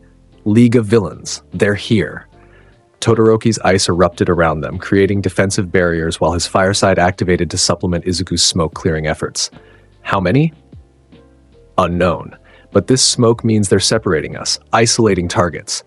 Izuku's eyes glowed in the darkness, flames reflecting off his irises. We need to regroup with the others and protect the students who can't defend themselves. They moved through the forest rapidly, Izuku's flames carving a path through the smoke, while Todoroki covered their flanks with ice walls. The sounds of combat reached them, explosions, screams, the distinctive noises of quirks activating in panic and desperation. Then they encountered the first villain, a massive figure stepped out of the smoke, his body composed of exposed muscle tissue held together by some kind of bizarre quirk. His brain was visible through his transparent skull, and his movements carried predatory intelligence despite his monstrous appearance. Muscular, Izuku identified immediately, recognizing the villain from hero bulletins. Serial killer, wanted for multiple murders. Quirk, muscle augmentation. UA brats, Muscular growled, his exposed muscles rippling with power. Perfect. I was hoping to find some strong ones to fight. Let's see what you've got. He charged with devastating speed, his augmented muscles propelling him forward like a freight train. The ground cracked beneath his feet, trees splintering as he crashed through them without slowing. Izuku didn't retreat. His hands came together in rapid mudras, flames gathering around him as he prepared a technique. Todoroki, clear the area. This one's mine. But go, find the others and protect them. I'll handle this. Todoroki hesitated for 1 second, then nodded and retreated, recognizing that arguing would waste time they didn't have. His ice created a path through the smoke as he rushed toward where other students' voices could be heard. Leaving Izuku alone with Muscular, the villain's fist crashed down where Izuku had been standing, the impact creating a crater and sending debris flying. But Izuku had already moved, his flame-enhanced speed carrying him to Muscular's blind spot. EI Hand Sword. His hand swept through the air, condensed flame forming a blade that slashed across Muscular's exposed muscle tissue. The attack cut deep, burning through augmented flesh with precision. Muscular roared and spun, his fists swinging in a wide arc. Izuku ducked under the blow and countered with a palm thrust to the villain's solar plexus, flames erupting from his hand on impact. The force sent Muscular staggering backward, smoke rising from the burn. Not bad, kid. Muscular's grin widened, blood dripping from his wounds. You've actually got some power. This is going to be fun. His muscles expanded further, augmenting beyond normal limits. The damage Izuku had inflicted healed rapidly as new muscle tissue grew over the wounds. Muscular charged again, faster than before, his fists moving in combination strikes designed to overwhelm through sheer force. Izuku's matoi erupted around him. The spiraling flame construct caught Muscular's assault, absorbing the kinetic energy and redirecting it harmlessly. The villain's eyes widened in shock as his most powerful punches failed to reach their target, intercepted by flames that spun with hypnotic precision. What the hell is this? Muscular demanded, his fists hammering against the matoi with increasing desperation. Some kind of barrier? Offensive and defensive, Izuku replied calmly. The matoi redirects attacks while damaging anyone who gets too close. Your augmented muscles are impressive, but they can't bypass fire. He demonstrated by sending the matoi forward, the spiraling flames transforming from defense to offense in an instant.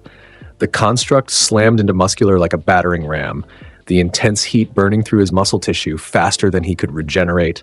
Muscular screamed and retreated, his confidence shattered. The playful violence he'd anticipated had transformed into a genuine threat to his life. He tried to escape, to flee back into the smoke and find easier prey. Izuku didn't let him. Rapid! His body became a blur of flame-enhanced motion, closing the distance before Muscular could react. His hands struck in rapid succession. Palm thrusts to joints, flame bursts to exposed muscle, precise attacks, targeting the brain visible through the transparent skull. Muscular tried to defend, his muscles augmenting desperately to absorb the damage. But Izuku's technique was relentless, each strike landing before the previous one finished healing, that overwhelming the villain's regeneration through concentrated assault. The brain was the key. Damage it enough, and even Muscular's quirk couldn't compensate. Izuku's hand condensed flames into a blade-like shape and drove it toward the exposed brain with lethal intent. This villain had murdered innocents, had come here to kill students. He deserved no mercy. But at the last second, Izuku pulled the strike, letting it miss by millimeters while the heat from the blade knocked Muscular unconscious. The villain collapsed, his augmented muscles deflating as he lost consciousness. Izuku stood over the fallen villain, breathing slightly harder from exertion. He'd chosen not to kill. Not because Muscular didn't deserve it, but because killing wasn't always necessary when incapacitation achieved the same goal. Ida's words from Hosu echoed in his mind. Heroes don't execute. They capture, they judge, they stop threats without becoming killers themselves when other options exist. Izuku bound Muscular with superheated rocks that had melted and then cooled into makeshift restraints. Then he turned his attention to the larger situation, expanding his flame senses to detect other combat zones throughout the forest. Multiple fights in progress. Students scattered and separated by the smoke, villains hunting isolated targets, and somewhere in the chaos, a presence that made Izuku's instincts scream danger. Not Shigaraki, this was different. Calculated, purposeful, carrying the weight of absolute conviction, all for one. The realization hit Izuku like a physical blow. The League's leader, the villain who'd fought All Might years ago, was here or nearby. This wasn't just a random attack, this was a coordinated strike with a specific objective: Bakugo. They were targeting Bakugo, trying to capture him for reasons Izuku could only guess at. The blonde's power and aggressive personality made him a prime candidate for villain recruitment or leverage against UA. Izuku launched himself through the forest, flames propelling him at maximum speed. He burned away the smoke in his path, creating clear corridors that other students could use to navigate toward safety. His flames lit up the darkness like a beacon, both warning villains of his approach and guiding allies toward protection. He found Bakugo first, the blonde fighting desperately against two villains, a man with a blade-covered body and a woman whose quirk created toxic gas. Bakugo's explosions lit up the night, but he was being overwhelmed, unable to deal with both opponents simultaneously while avoiding the gas. Izuku's arrival changed everything. Nichirin! The concentrated solar flame sphere shot forward, expanding as it traveled. The heat was so intense that the toxic gas ignited and burned away, while the Blade villain's defensive posture proved insufficient. The Nichirin struck both villains simultaneously, the overwhelming force sending them flying backward with catastrophic burns. Bakugo spun around, explosions still crackling around his hands, his face twisted in shock and relief. Izuku, where the hell did you come from? Doesn't matter. Are you hurt? Nothing serious. But there's villains everywhere, and they're specifically targeting. A portal erupted behind Bakugo. Kurogiri's distinctive mist form materialized, his warp gate already extending to engulf the blonde. Apologies, but you're coming with us, Bakugo? Izuku's hand shot forward, flames condensing into a stun spear that pierced through the portal and struck Kurogiri's physical form. The portal villain recoiled, his mist destabilizing from the concentrated heat. Bakugo, move! Izuku commanded. The blonde didn't hesitate, explosions propelling him away from the collapsing portal. But Kurogiri recovered quickly, his mist reforming and expanding to create multiple warp gates around them. You're quite troublesome, Midoriya. Kurogiri's voice echoed from the mist.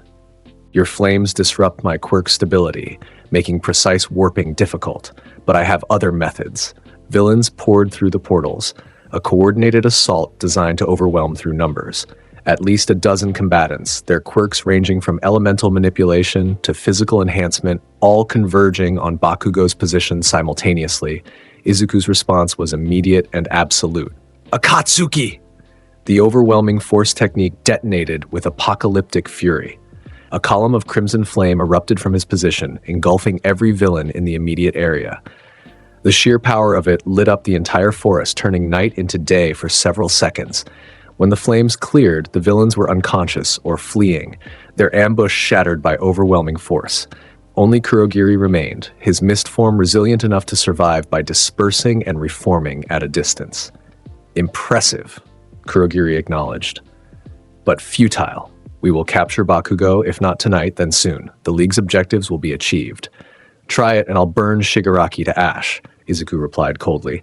Tell your master that if he comes after any UA student again, I'll hunt him down personally. Kurogiri's mist swirled, perhaps conveying surprise at the direct threat. Then he vanished, his warp gate collapsing as he retreated. The forest fell silent. Bakugo stared at Izuku, his expression conflicted. You saved me. Again. Yeah, Izuku said simply.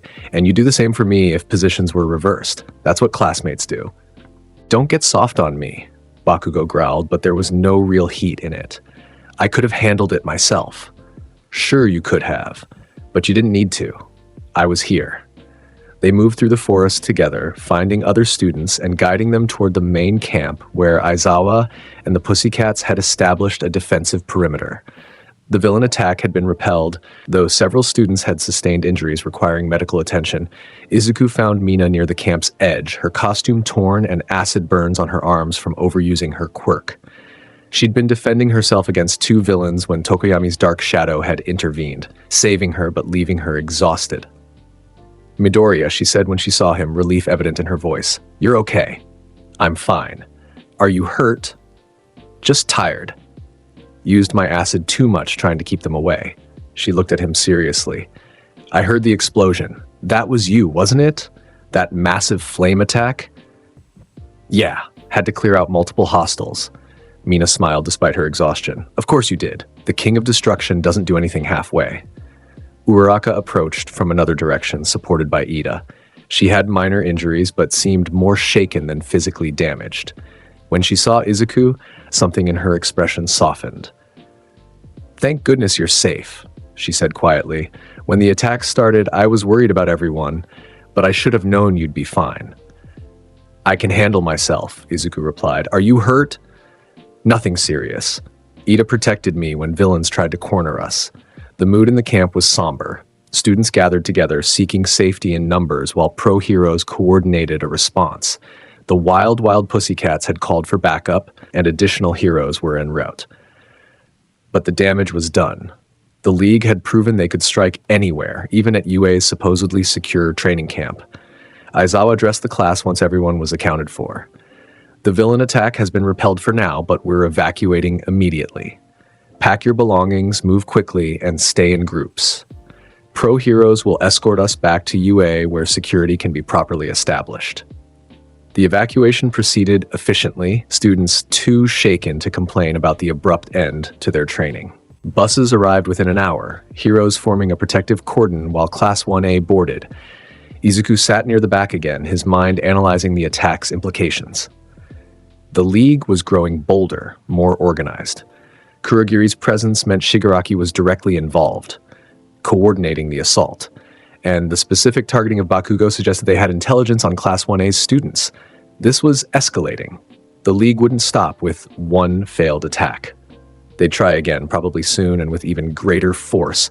Mina sat down next to him without asking, her usual energy dampened by exhaustion and stress. That was terrifying, she said quietly.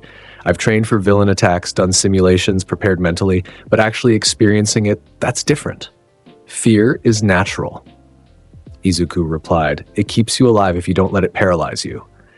You didn't seem afraid at all. I was focused. Fear comes after, when there's time to process. Mina leaned her head against his shoulder, too tired to maintain her usual energetic demeanor. Thank you for protecting everyone. I know you probably don't think it's a big deal, but it matters. You matter. Izuku didn't respond verbally, but he didn't pull away either. He let her rest, recognizing that she needed the comfort and that providing it cost him nothing. Across the aisle, Uraraka watched with an expression that mixed relief at everyone's safety with something else, something complicated that she quickly hid when she noticed Izuku looking. The ride back to UA was quiet, students processing their first real villain encounter. Some would emerge stronger from the experience, their resolve hardened. Others would struggle, questioning whether they were truly cut out for hero work. Izuku knew which category he belonged to. Violence didn't shake him, danger didn't deter him. If anything, the attack had confirmed what he already knew. He was stronger than the villains who threatened his classmates, and he was willing to do whatever necessary to protect them. The King of Destruction had defended his territory. and anyone who challenged that again would face the consequences. UA's response to the training camp attack was immediate and comprehensive. Security measures were enhanced across all facilities. Additional pro heroes were assigned to campus protection, and students received counseling to help process the traumatic experience. For most of Class 1A, the attack had been genuinely terrifying.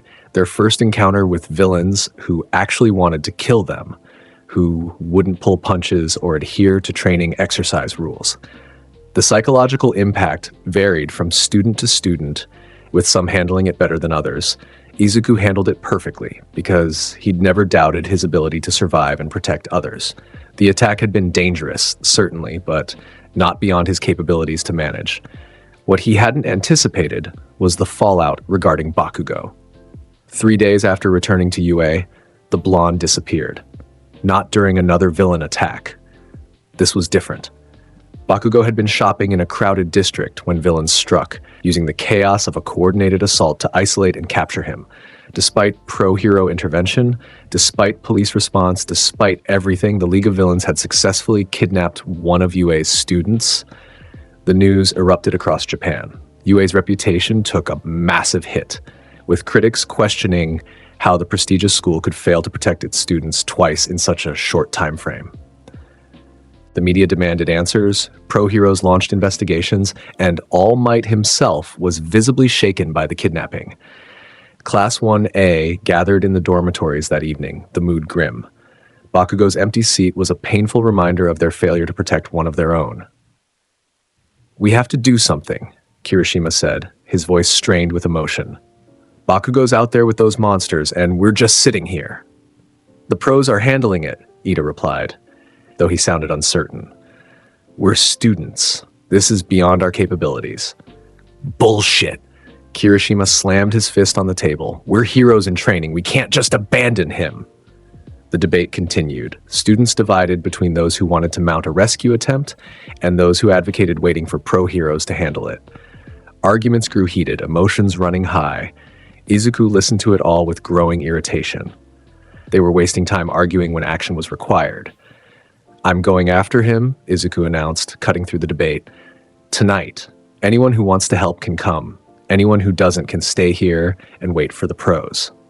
The room went silent. Every eye turned to him. "Midoriya, that's insane," Ida protested. "We don't even know where the League is holding him. How would you find him?" "I'll track them. The League uses Kurogiri's portals for transport, and his quirk leaves thermal signatures I can detect. I've been mapping his portal location since the USJ attack, analyzing patterns.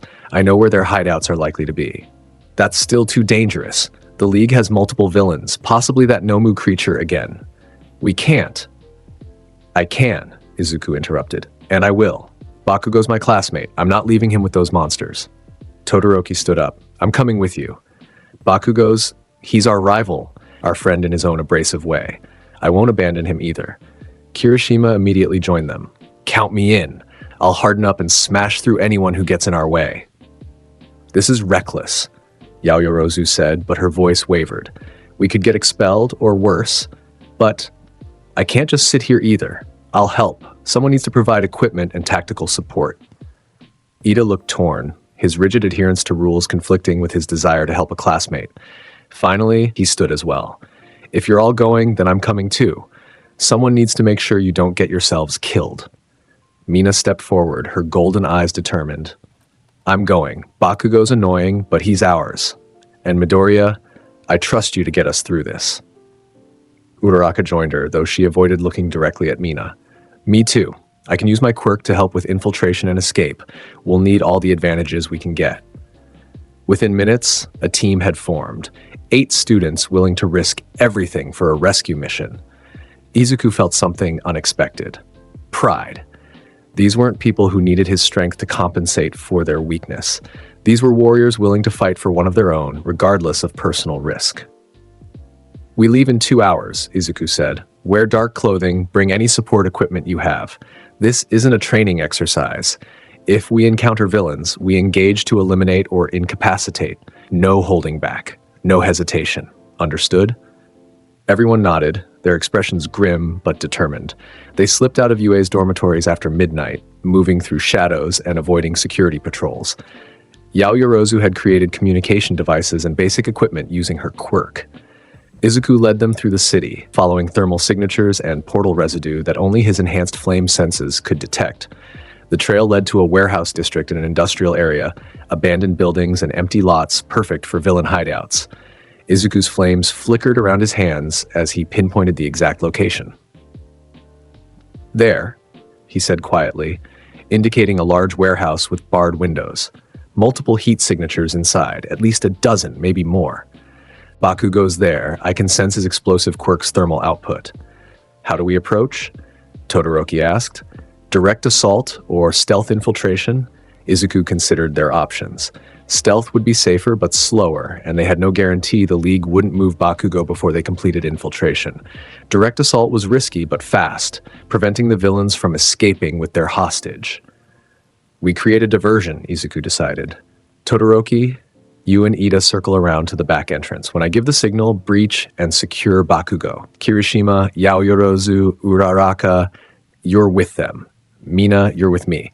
We'll create the diversion at the front and draw their attention and keep them busy while the extraction team grabs Bakugo." Mina's eyes widened slightly at being assigned to work directly with Izuku, but she nodded determinedly. "Got it. What kind of diversion?"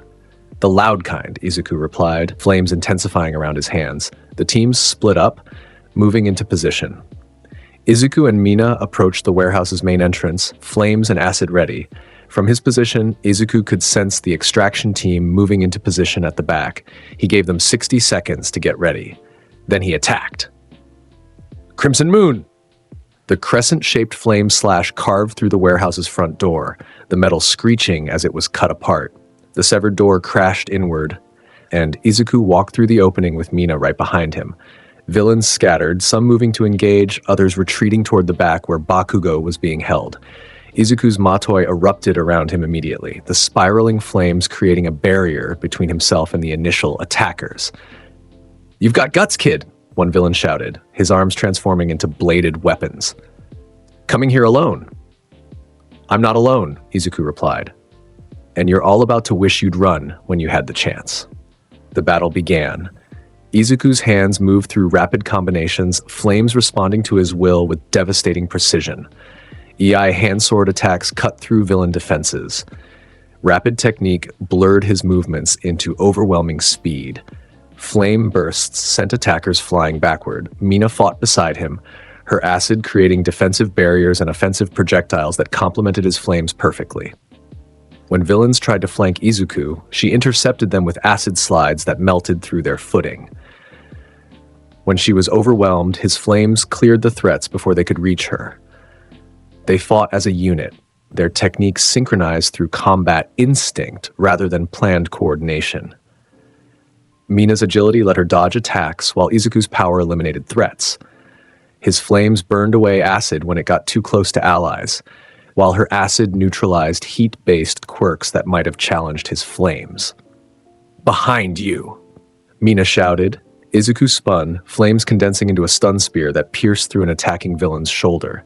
The man collapsed, and Izuku moved on to the next threat without hesitation. At the warehouse's rear, the extraction team had breached successfully. Todoroki's ice created a path through defenders, while Kirishima's hardening absorbed attacks. Yaoyorozu provided equipment and strategic support, creating shields and weapons as needed. Uraraka's gravity manipulation lifted obstacles and disoriented villains. They reached Bakugo, who was restrained but conscious, his face twisted with rage and humiliation at being captured. "About fucking time!" Bakugo shouted. "Get these restraints off me so I can kill these bastards." Ida worked on the restraints while Kirishima and Todoroki held off pursuing villains. The bonds were quirk-suppressing, designed to prevent Bakugo from using his explosions, but they weren't built to withstand Todoroki's absolute zero ice or Kirishima's hardened strikes. The restraints shattered. Bakugo's explosions immediately erupted around his hands, his pent-up fury finding an outlet as he turned on his captors with savage glee. At the front entrance, Izuku sensed the extraction team's success. "Mina, time to go." He unleashed one final technique to cover their retreat, Sakura Blizzard. Hundreds of flame petals swirled through the warehouse, creating a beautiful and deadly barrier that forced villains back while providing cover for escape. Izuku and Mina retreated toward where the extraction team was emerging with Bakugo. The blonde was blasting everything in sight, his explosions born from rage and relief in equal measure. "Everyone move," Izuku commanded. "We're extracting now." But before they could reach the exit, a portal erupted before them. Kurogiri's mist form materialized, blocking their escape route, and through the portal stepped a figure that made every student freeze. Not Shigaraki, All For One himself. The ancient villain's presence was overwhelming, a pressure that filled the warehouse and made breathing difficult. His face was a mass of scar tissue, his body radiating power that dwarfed anything they'd encountered before. "How enterprising," All For One said, his voice cultured and amused. "UA's students mounting their own rescue operation. Shigaraki will be disappointed he missed this." Izuku stepped forward, placing himself between All For One and his classmates. His flames erupted around him, the Matoi spinning to life as he prepared for combat. "Everyone get back," Izuku said quietly. "This one's beyond any of you. Run, now, and don't look back." "We're not leaving you," Mina protested. "You are. That's an order." Izuku's flames intensified, heat filling the warehouse. "I'll hold him off. You get Bakugo to safety. That's the mission." All For One laughed, the sound genuinely amused. "How noble. The young king of destruction sacrificing himself for his friends. I've heard about you, Midoriya. Overwhelming power, ruthless efficiency, techniques that surpass most pro-heroes. You've caught the League's attention." "I don't care," Izuku replied. "You're not taking any of them. Leave now, and I won't kill you." Such confidence. All For One's amusement grew. "But misplaced. I've stolen hundreds of quirks over decades. Accumulated power that makes me invincible. What can one student do against that?" Izuku's hands came together in the mudra for his most powerful technique. Flames from across the entire district responded to his call, fires from buildings, vehicles, industrial equipment, all converging on his position. "Let's find out," Izuku said. "Akatsuki!" The overwhelming force technique detonated with catastrophic power. The column of crimson flame filled the warehouse, consumed the building's structure, and extended hundreds of meters into the sky. The sheer force of it shook the entire district, windows shattering for blocks, the ground cracking from thermal stress. All For One weathered it. The ancient villain's stolen quirks created layered defenses. Force barriers, impact nullification, thermal resistance, damage reduction. The Akatsuki hammered against these defenses with apocalyptic fury, but All For One's accumulated power held firm. When the flames cleared, he stood unharmed, his scarred face displaying satisfaction. "Impressive," All For One acknowledged. "That technique would have destroyed most villains, possibly even some pro-heroes. But not me. Never me." He raised his hand and Izuku felt multiple quirks activate simultaneously. Force manipulation, air pressure, impact multiplication. The combined attack lanced toward him with devastating power. Izuku's Matoi intercepted, the spiraling flames absorbing and redirecting the force. But the sheer power behind All For One's attack overwhelmed his defense, breaking through and sending Izuku flying backward. He crashed through a wall, his body tumbling across the ground outside the warehouse. His costume was scorched, his breathing labored. That single attack had been stronger than anything he'd faced before. All For One emerged from the warehouse, walking calmly toward where Izuku was struggling to his feet. "You have potential, young Midoriya. Raw power, refined technique, combat instinct that rivals professional heroes, but you lack one crucial element." "What's that?" Izuku managed to say, flames already gathering for another attack. "Experience. I've fought for decades, accumulated power and knowledge that you can't match at your age. You're strong for a student, perhaps the strongest student I've ever encountered, but you're still just a student." All For One's hands swept forward, multiple quirks activating. Izuku tried to dodge, but the attack was too fast, too comprehensive. Force slammed into him from multiple directions. Air pressure crushed down from above. Impact multipliers turned what should have been survivable blows into devastating injuries. Izuku fell, his flames flickering weakly around his body. He could feel broken ribs, internal bleeding, damage that would take time to heal. His vision blurred, consciousness wavering. "Sleep now," All For One said almost gently. "You fought well, but this battle was beyond you." A voice cut through the darkness. Detroit, smash! All Might arrived like a meteor, his fist swinging with the force of a hurricane. The punch caught All for One directly, sending the ancient villain flying backward through multiple buildings. The symbol of peace landed between All for One and the injured Izuku, his presence dominating the battlefield. You will not harm these children, All Might declared, his voice carrying absolute conviction. Your villainy ends here. All for One rose from the rubble, his scarred face twisted in genuine pleasure. All Might, I was hoping you'd come. Our rematch, at last. What followed was a battle that shook the entire city. All Might and All for One clashed with power that dwarfed anything Izuku had produced. Each punch from the symbol of peace carried enough force to level buildings. Each counterattack from All for One combined dozens of stolen quirks into devastating combinations. The clash of their powers created shockwaves that shattered windows for miles. Buildings collapsed, roads cracked, and the night sky lit up with the brilliant displays of overwhelming power. Izuku watched through fading consciousness as the two titans fought. He'd thought himself strong, thought his power sufficient to face any threat.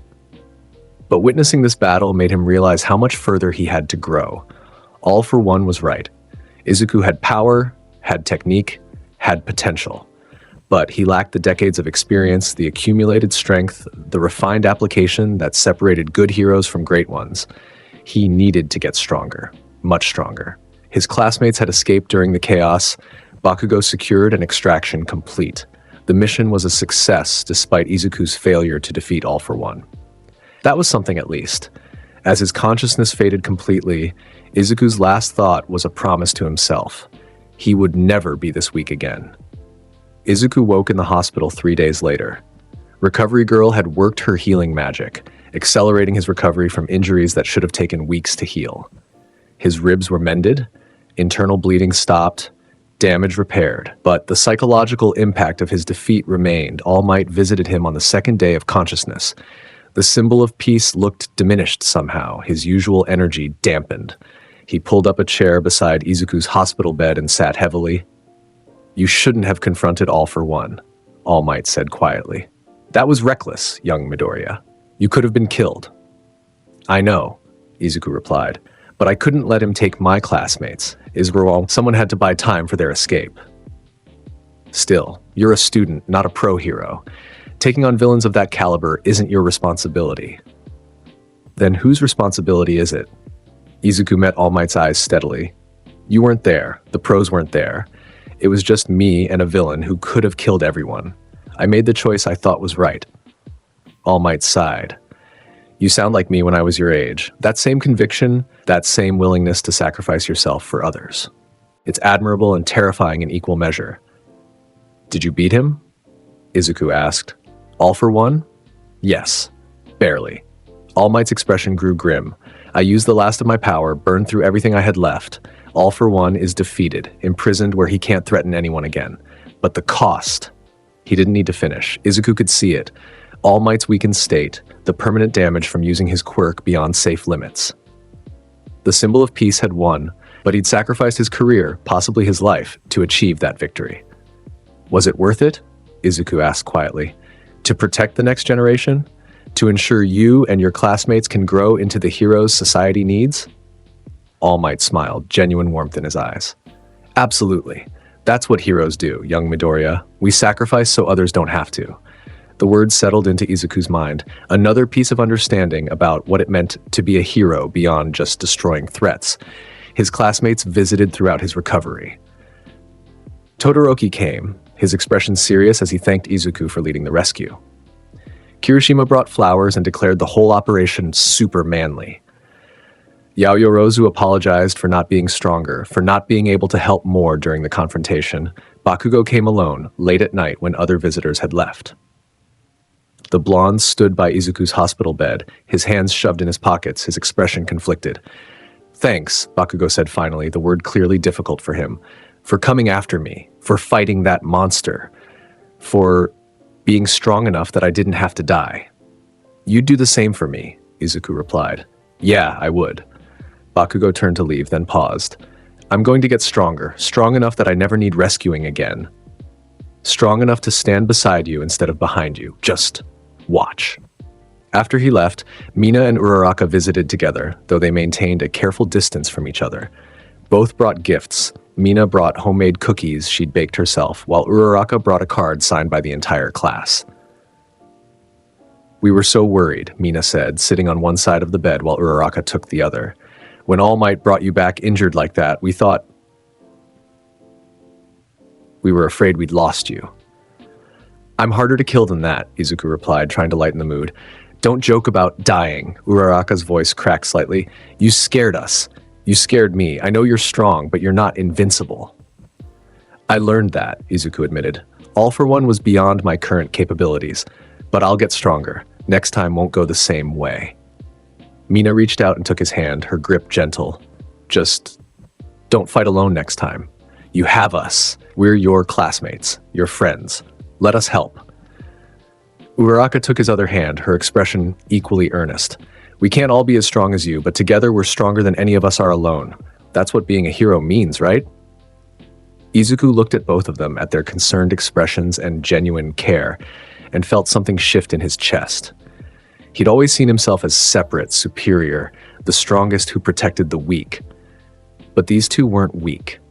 They were capable warriors who'd proven themselves in combat, who'd risked everything to rescue Bakugo, who cared enough to be here despite their own fears. "Yeah," Izuku said quietly. "Together we're stronger. I'll remember that." The moment stretched between the three of them, something unspoken but significant passing through their joined hands. Then Recovery Girl bustled in, shooing the visitors away with declarations that Izuku needed rest. But after they left, Izuku found himself thinking about both of them differently. Not just as capable classmates, but as people who mattered to him in ways he hadn't fully acknowledged. The complications of that realization would have to wait for after his recovery. UA reopened 2 weeks later with enhanced security measures and a comprehensive review of safety protocols. The Camino Ward incident, as the media dubbed the All Might vs. All for One battle, had shocked Japan. The Symbol of Peace's retirement announcement sent waves through hero society, with many questioning what would come next. For Class 1A, the aftermath meant intensive counseling, security reviews, and a permanent move to on-campus dormitories. UA's administration wanted students under constant protection, recognizing that the League of Villains had specifically targeted their class. The Provisional Hero License exam arrived shortly after, a nationwide assessment where hero students would compete for temporary licenses, allowing limited hero work. Most students prepared intensively, recognizing the exam's importance. Izuku passed easily, his combat abilities and rescue techniques far exceeding exam standards. The assessors watched in awe as he demonstrated precise flame control, overwhelming power, and tactical knowledge that surpassed most pro heroes. He earned his license with perfect scores across all categories. The following months blurred together as Class 1A continued their training. Internships with various pro heroes, academic advancement, quirk development exercises, all designed to transform students into professional heroes. But the peace wouldn't last.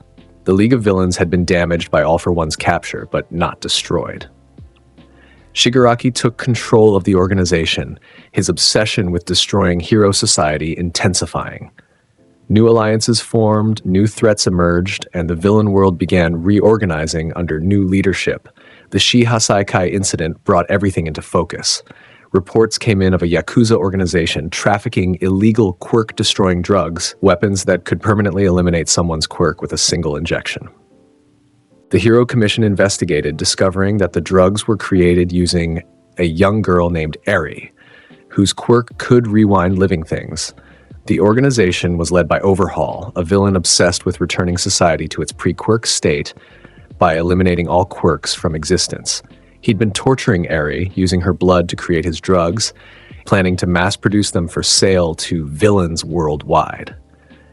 Izuku learned about Eri during an internship briefing with a group of pro heroes. The moment he heard her story, a child being tortured, used as a living weapon trapped in hell with no escape, something inside him ignited with cold fury. "We're mounting a raid on the Shihasaikai compound," the lead pro hero explained. Multiple teams coordinated assault with the objective of capturing Overhaul and rescuing the girl. Students will provide support but aren't authorized for direct combat unless absolutely necessary. Izuku's hands clenched into fists. The idea of a child suffering while adults debated proper procedures made him want to burn something. Preferably overhaul. The raid launched at dawn. Multiple pro-hero teams breached the Hasaikai compound simultaneously, overwhelming guards and securing the outer perimeter. Izuku was assigned to a team led by a pro-hero named Sir Night-Eye, paired with Mirio, a third-year student whose permeation quirk made him nearly untouchable. They pushed into the compound's depths, fighting through Yakuza members and approaching where Eri was being held. The closer they got, the more Izuku's flames flickered with barely contained rage. Every second that child remained in Overhaul's custody was too long. They found them in an underground chamber. Overhaul stood over Eri, his expression cold and analytical. The girl cowered behind him, her body covered in bandages from repeated torture, her eyes haunted by trauma no child should ever experience. "So you've come," Overhaul said calmly. "Heroes, breaking into private property. How lawless." "Release the girl," Sir Night-Eye commanded. "You're surrounded, outnumbered. This ends now." "Does it?" Overhaul's hands came together, his quirk activating. The floor beneath their feet erupted, concrete and metal reshaping into spikes and barriers. "I think we're just beginning." The battle erupted. Sir Night-Eye engaged Overhaul directly while Mirio phased through attacks to rescue Eri. Izuku moved to support them, but Yakuza reinforcements poured in from side passages, trying to overwhelm through numbers. Izuku's response was immediate and brutal. His Matoi erupted around him, the spiraling flames creating a barrier that Yakuza members couldn't penetrate. Those who tried were burned, their weapons melting before they could strike. His hands moved through rapid combinations. EI hand-sword attacks cut through defenses. Rapid technique overwhelmed individual fighters. Flame bursts sent groups flying. "Midoriya," Mirio shouted. "Get to Eri. I'll handle Overhaul." But Overhaul was already reshaping the chamber, his quirk transforming the environment into a deadly maze. Walls erupted, floors collapsed, and the entire underground structure began shifting with malevolent intent. Sir Night-Eye fell. Impaled by a spike, Overhaul had created from the floor. The pro-hero's foresight quirk had shown him the attack, but Overhaul's speed made dodging impossible. He collapsed, blood pouring from the wound.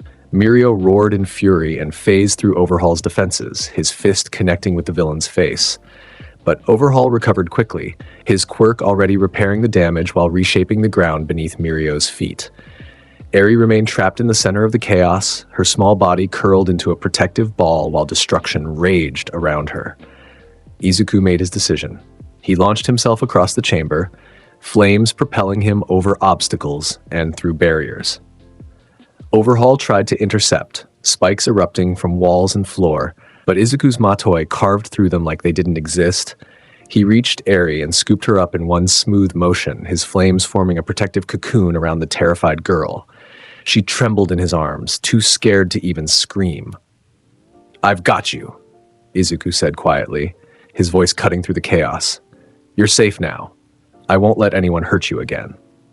Eri looked up at him with those haunted eyes, and something in her expression shifted. Hope, fragile and tentative, replaced some of the terror. Overhaul wasn't accepting this. "She belongs to me," the villain screamed, his composure cracking. "She's my research, my weapon, my key to restoring order. Give her back!" His quirk activated at maximum output, the entire chamber transforming into a nightmare landscape of spikes, barriers, and crushing walls.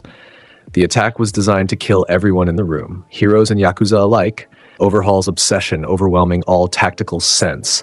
Izuku's flames erupted with unprecedented intensity. He couldn't use his most powerful techniques while holding Eri. The heat would harm her. But he could still fight, still protect, still destroy anyone who threatened the child in his arms. Crimson Moon. The crescent flame slash carved through Overhaul's reshaping environment, cutting a path through spikes and barriers. Izuku followed the opening, moving with flame-enhanced speed while maintaining his protective cocoon around Eri. Rapid! His free hand became a blur, striking obstacles before they could form. disrupting Overhaul's quirk through concentrated impacts to reshaped materials. Each hit sent shockwaves through the villain's constructs, destabilizing them before they could fully manifest. But Overhaul was relentless. He fused with one of his Yakuza subordinates, his quirk absorbing the other man's body and transforming Overhaul into a monstrous form. His arms became massive, his reach extending, his power multiplying. "I'll kill all of you," Overhaul roared, his transformed body radiating malevolent power. "And I'll take her back! She's mine!" Izuku's expression went cold. He'd been controlling his power, limiting his techniques to avoid harming Eri. But seeing Overhaul's transformed state, hearing his possessive declarations about the traumatized child, something inside Izuku snapped. He gently set Eri down behind cover, his flames creating a protective barrier around her position. Then he turned to face Overhaul with flames burning hotter than they had all day. "She's not yours," Izuku said, his voice carrying absolute conviction.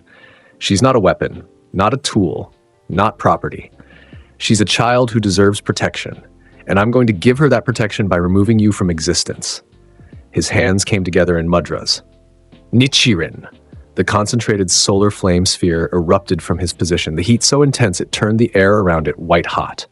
The technique shot toward Overhaul's transformed body with devastating power. The flames condensed into a point of annihilation.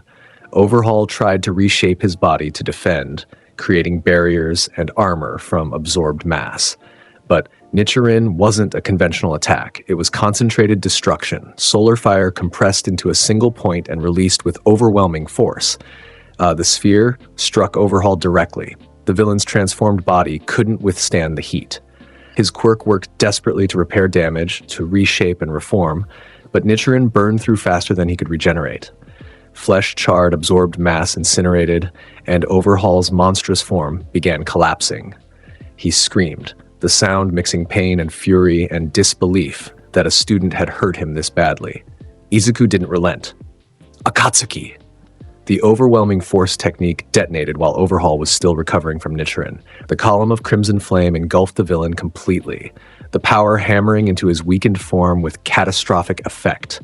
When the flames cleared, Overhaul lay defeated.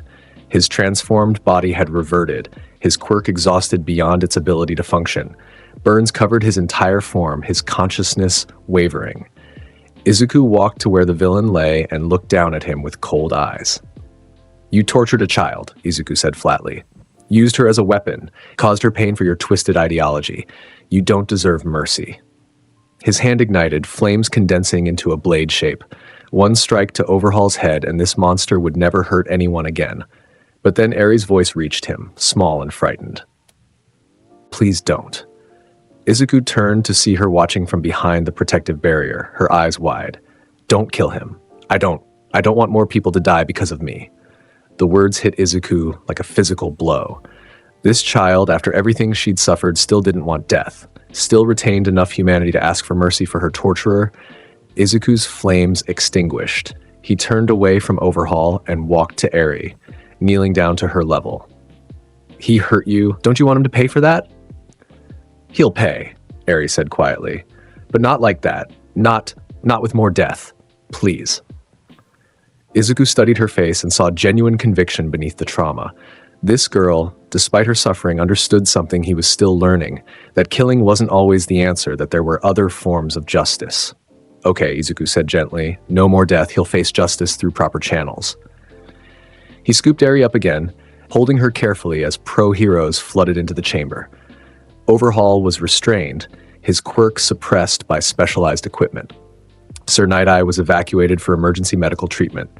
The Shai Hasaikai raid was declared a success, and Izuku carried Eri out of that underground hell into the sunlight she hadn't seen in years. The aftermath of the Shai Hasaikai raid brought significant changes. Overhaul was imprisoned, his organization dismantled, and the quirk-destroying drug supply chain shut down. Eri was placed under UA's protection while the Hero Commission determined her long-term placement. She stayed in the Class 1A dormitory temporarily, under Aizawa's supervision. The teacher's erasure quirk could suppress her rewind ability if it went out of control, making him the safest guardian. Eri gravitated toward Izuku immediately. The young girl followed him around the dormitory, sitting near him during meals, watching quietly as he trained. She didn't speak much, still traumatized by her experiences, but her presence communicated what words couldn't. She felt safe around him. Izuku found himself adjusting his behavior around her. His usual bluntness softened, his aggressive combat focus dampened when she was present. He explained his techniques in gentle terms when she asked, demonstrated flame control with beautiful displays rather than destructive power. "Why do your flames look like flowers sometimes?"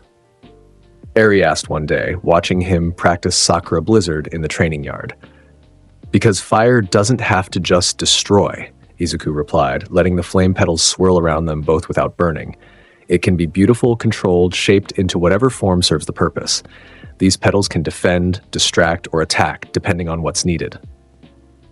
Eri reached out tentatively, her small hand passing through a flame petal without harm. Her eyes widened in wonder. "It's warm, not scary. Fire is never scary if you understand it. It's just energy, just power. What matters is how you use it." Mina and Uraraka both noticed Eri's attachment to Izuku and responded by trying to help care for the girl. They took turns sitting with her, playing simple games, providing the positive female presence she desperately needed after her trauma. But they also competed, subtly, for Eri's approval, which inevitably meant competing for Izuku's attention through their interactions with the girl. "Eri, want to help me bake cookies?" Mina asked one afternoon. "We can make them for Midoriya since he trains so hard. Or we could do art," Uraraka suggested immediately. "I brought coloring books and we could make pictures for everyone." Eri looked between them, confused by the tension she could sense but not understand. "Can we do both?" The compromise worked temporarily, but the underlying competition continued. Both girls genuinely cared for Eri, but both also saw their interactions with her as opportunities to demonstrate caregiving abilities that might impress Izuku. Izuku remained oblivious to most of this, focused on training and ensuring Eri felt safe. But his classmates noticed the dynamic and found it either amusing or concerning depending on their perspective. "They're competing for his attention through a traumatized child," Jiro commented to Yaoyorozu during lunch. "That's either really sweet or really messed up." "I think it's both," Yaoyorozu replied diplomatically. "Their feelings are genuine, and their care for Eri is real, but the romantic tension complicates everything." The situation came to a head 2 weeks after Eri's arrival. Izuku was training in the early morning, practicing a new variation of his matoi technique when both Mina and Uraraka approached simultaneously. They'd clearly planned to speak with him individually and were visibly frustrated to find the other present. "Midoriya," Mina said, speaking before Uraraka could. "Can we talk? Privately? I also need to speak with you," Uraraka added quickly. "It's important." Izuku dispersed his flames and looked at both of them. "Talk here. Whatever you need to say can be said in front of each other." The two girls exchanged glances, some unspoken communication passing between them. Then Mina stepped forward, her usual cheerfulness replaced by serious determination. "I like you," she said bluntly. "Not as a classmate or friend. I like you romantically. I have since you saved me during the entrance exam with that beautiful flame attack. You're strong, confident, protective, and you don't pretend to be something you're not. I respect that. I'm attracted to that. And I wanted you to know." Uraraka's face went pale, then flushed with determination. "I like you too," she said, matching Mina's directness. "You've inspired me since the quirk assessment test, shown me what real strength looks like. The way you fight, the way you protect others, the way you carry yourself. It all matters to me. I admire you and I'm falling for you. I needed to say that." Izuku stood frozen, completely unprepared for this development. Combat he could handle. Villains he could fight. But two classmates confessing romantic feelings simultaneously? This was beyond his tactical knowledge. Izuku started, then stopped, unsure how to proceed. "I respect both of you. You're capable warriors, proven in combat. You don't annoy me like most people, and you've both shown genuine care for Eri, which I value. But," Mina prompted gently, "but I don't know how to handle this." Izuku admitted, "Romance isn't something I've thought about seriously. My focus has been on becoming stronger, being a better hero. Feelings like this, they're complicated. "We know," Uraraka said quietly. "We're not asking for an immediate answer or decision. We just wanted to be honest about our feelings. And we wanted to stop dancing around it," Mina added. The tension was getting ridiculous. They stood in awkward silence for a moment, the morning sun rising over the training yard and casting long shadows. "I need time," Izuku finally said, "to think about this, to understand what I feel. Can you give me that?" Both girls nodded, though their expressions showed disappointment at not receiving immediate clarity. "Take the time you need," Mina said. "Just don't take forever, okay? We're not going to wait around indefinitely." After they left, Izuku stood alone in the training yard, flames flickering absently around his fingers as he processed what had just happened. Two of his classmates had romantic feelings for him. Both were people he respected, both had proven themselves capable, both mattered to him in ways he hadn't fully examined. The question was, what did he feel for them? He thought about Mina, her energy, her directness, her ability to match his bluntness with her own. The way she'd fought beside him during the warehouse raid, their techniques synchronizing perfectly. Her genuine care for Eri and her fierce determination to prove herself. Then he thought about Uraraka, her kindness balanced with combat capability, her gravity quirk's versatility, her unwavering support during difficult moments. The trust she'd shown during the cavalry battle, her concern during his hospitalization, her gentle interactions with Eri, both had qualities he valued, both had proven themselves worthy of respect. And apparently both wanted more than friendship. Izuku dispersed his flames and headed back to the dormitory, no closer to understanding his own feelings, but aware that he'd need to figure this out eventually. The romantic complications would have to wait. More immediate concerns demanded attention. The provisional license exam's second phase, continued training for the inevitable next villain attack, and ensuring Eri's continued recovery. But in quiet moments, Izuku found himself thinking about Mina's golden eyes and Uraraka's determined smile, and wondering what it meant that those thoughts no longer annoyed him. The weeks following the confessions brought subtle changes to Class 1A's dynamics. Mina and Uraraka maintained a careful truce, both backing off from overt competition while making it clear their feelings hadn't changed. They remained friendly toward each other, their mutual respect preventing outright conflict, but tension simmered beneath surface interactions. Izuku handled the situation by focusing on what he did best: training and combat preparation. The provisional license exam's second phase arrived, a remedial course for students who'd failed the initial test. Izuku attended as an observer, his perfect scores exempting him from participation, but his presence requested for demonstration purposes. Watching his classmates struggle with rescue scenarios and civilian interaction protocols reinforced something Izuku had been gradually learning. Strength alone wasn't sufficient for heroism. The ability to comfort frightened civilians, to coordinate with other heroes, to make tactical decisions that prioritized rescue over combat. All of these skills mattered. He'd mastered combat. Now he needed to master everything else. UA's school festival provided an unexpected opportunity for growth. Class 1A decided to perform a musical concert. Bakugo somehow roped into playing drums despite his protests. Izuku participated reluctantly, his role primarily to ensure security given his combat capabilities. But watching his classmates throw themselves into the performance with genuine enthusiasm, seeing Eri's face light up with joy during the concert, Izuku felt something shift. These people weren't just allies in combat. They were friends, companions, people who mattered beyond their tactical value. Mina performed with infectious energy, her dancing and singing drawing cheers from the crowd.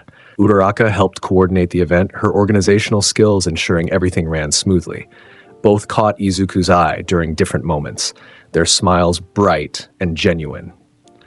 After the festival, Eri approached Izuku with a drawing she'd made, a picture of him surrounded by flames shaped like flowers, with her standing safely in the center. The image was simple, childish, but it conveyed profound meaning. "You make me feel safe," Eri said quietly, handing him the drawing. "Like the flames are protecting me instead of hurting me." Izuku accepted the drawing carefully, something tightening in his chest. "You are safe. I'll make sure of it." That night, he added the drawing to his dorm room wall, the first personal item he'd displayed since arriving at UA. The following months brought a rapid succession of events. Pro-hero rankings shifted as All Might's retirement created a vacuum at the top. Endeavor claimed the #1 position, his flames burning with desperate intensity as he tried to fill the symbol of peace's impossible shoes. Izuku interned briefly with Endeavor's agency, the flame hero recognizing a kindred spirit in the young pyrokinetic. Their training sessions were brutal, Endeavor pushing Izuku's heat resistance and flame control to absolute limits. "You have potential beyond your years," Endeavor said during one session, his flames burning alongside Izuku's. "Raw power that rivals professional heroes, technique that exceeds most veterans, but you're still learning to balance strength with responsibility." "I protect what I value," Izuku replied, his standard response to philosophical questions. "Responsibility comes from that protection." "That's not wrong," Endeavor acknowledged, "but it's incomplete. True heroes protect everyone, even people they don't personally value, even people who don't deserve it. That's what separates heroes from vigilantes." The words echoed conversations Izuku had had with Ida, All Might, and others. A consistent theme emerging, that his power came with obligations beyond personal preference. The joint training exercise between Class 1A and Class 1B provided an opportunity to demonstrate growth. The exercise pitted teams from both classes against each other in structured combat scenarios, with pro-heroes observing and assessing performance. Izuku's team dominated absolutely. Paired with Uraraka, Mina, and Sero, he led them through a near-perfect tactical exercise. His flames controlled the battlefield, creating barriers and denial zones that forced opponents into disadvantageous positions. Uraraka's gravity manipulation provided mobility options. Mina's acid created area control. Sero's tape offered crowd control and capture capabilities. The opposing Class 1B team never stood a chance. Izuku's Matoi technique shut down their offensive completely, while his team executed coordinated captures. The entire exercise lasted less than 5 minutes, the quickest victory in the joint training's history. "That was almost unfair," the observing pro-hero commented. "Midoriya's presence alone changes the entire dynamic. Class 1B couldn't adapt fast enough." But what impressed the observers more than Izuku's individual power was his tactical coordination. He'd integrated his team's abilities seamlessly, highlighting their strengths while covering weaknesses. His commands were clear and efficient, demonstrating leadership that went beyond pure combat dominance. Mina and Uraraka both performed exceptionally under his leadership, their capabilities elevated through effective teamwork. After the exercise, both approached him separately to discuss the experience. "You make me want to be better," Mina said, her golden eyes serious. "When I fight alongside you, I push harder, think smarter, exceed my normal limits. That's special." "You bring out the best in people," Uraraka added later, "not through encouragement or motivation, but through expectation. You expect excellence, and people rise to meet it." Their words resonated differently now, after weeks of considering their confessions. Izuku was beginning to understand what he felt, not clear romantic attraction necessarily, but recognition of value beyond combat capability. These two mattered to him in ways that went beyond tactical assessment, but clarifying those feelings and acting on them remained complicated. The situation became more urgent when villain activity escalated dramatically. The remnants of the League of Villains, now reorganized under Shigaraki's direct control, began coordinating with other villain groups. The Paranormal Liberation Front emerged, a massive organization combining multiple villain factions under shared ideology. Heroes mobilized in response, coordinating across agencies for a massive raid on the Liberation Front's headquarters. Students were explicitly excluded from the operation. This was professional hero work, too dangerous for those still in training. Izuku ignored the exclusion. He tracked hero movements, analyzed raid patterns, and identified the operation's timing. When the raid launched, he was already in position, having infiltrated the perimeter hours earlier using flame camouflage techniques to avoid detection. The battle that erupted was chaos on a scale that dwarfed previous encounters. Hundreds of heroes fighting thousands of villains, quirks activating in overwhelming combinations, the entire mountainside becoming a war zone. Izuku moved through the chaos like a force of nature, his flames cutting through villain defenses and clearing paths for hero teams. He wasn't officially part of the operation, but his presence couldn't be ignored. He encountered Dabi during the raid. The scarred villain stood amidst burning rubble, blue flames dancing around his body. When he saw Izuku, recognition flickered across his damaged face. "Another fire user," Dabi said, his voice rough. "And not just any fire user, the king of destruction himself. I've heard about you." "Stand down," Izuku commanded, flames gathering around his hands. "The Liberation Front is finished. Surrender now." Dabi laughed, the sound bitter. Surrender? To heroes who don't understand what they're protecting? To a society that creates people like me and then calls us villains for breaking under the pressure? His blue flames intensified, heat radiating with intensity that matched Izuku's own power. "Let's see whose fire burns hotter, kid."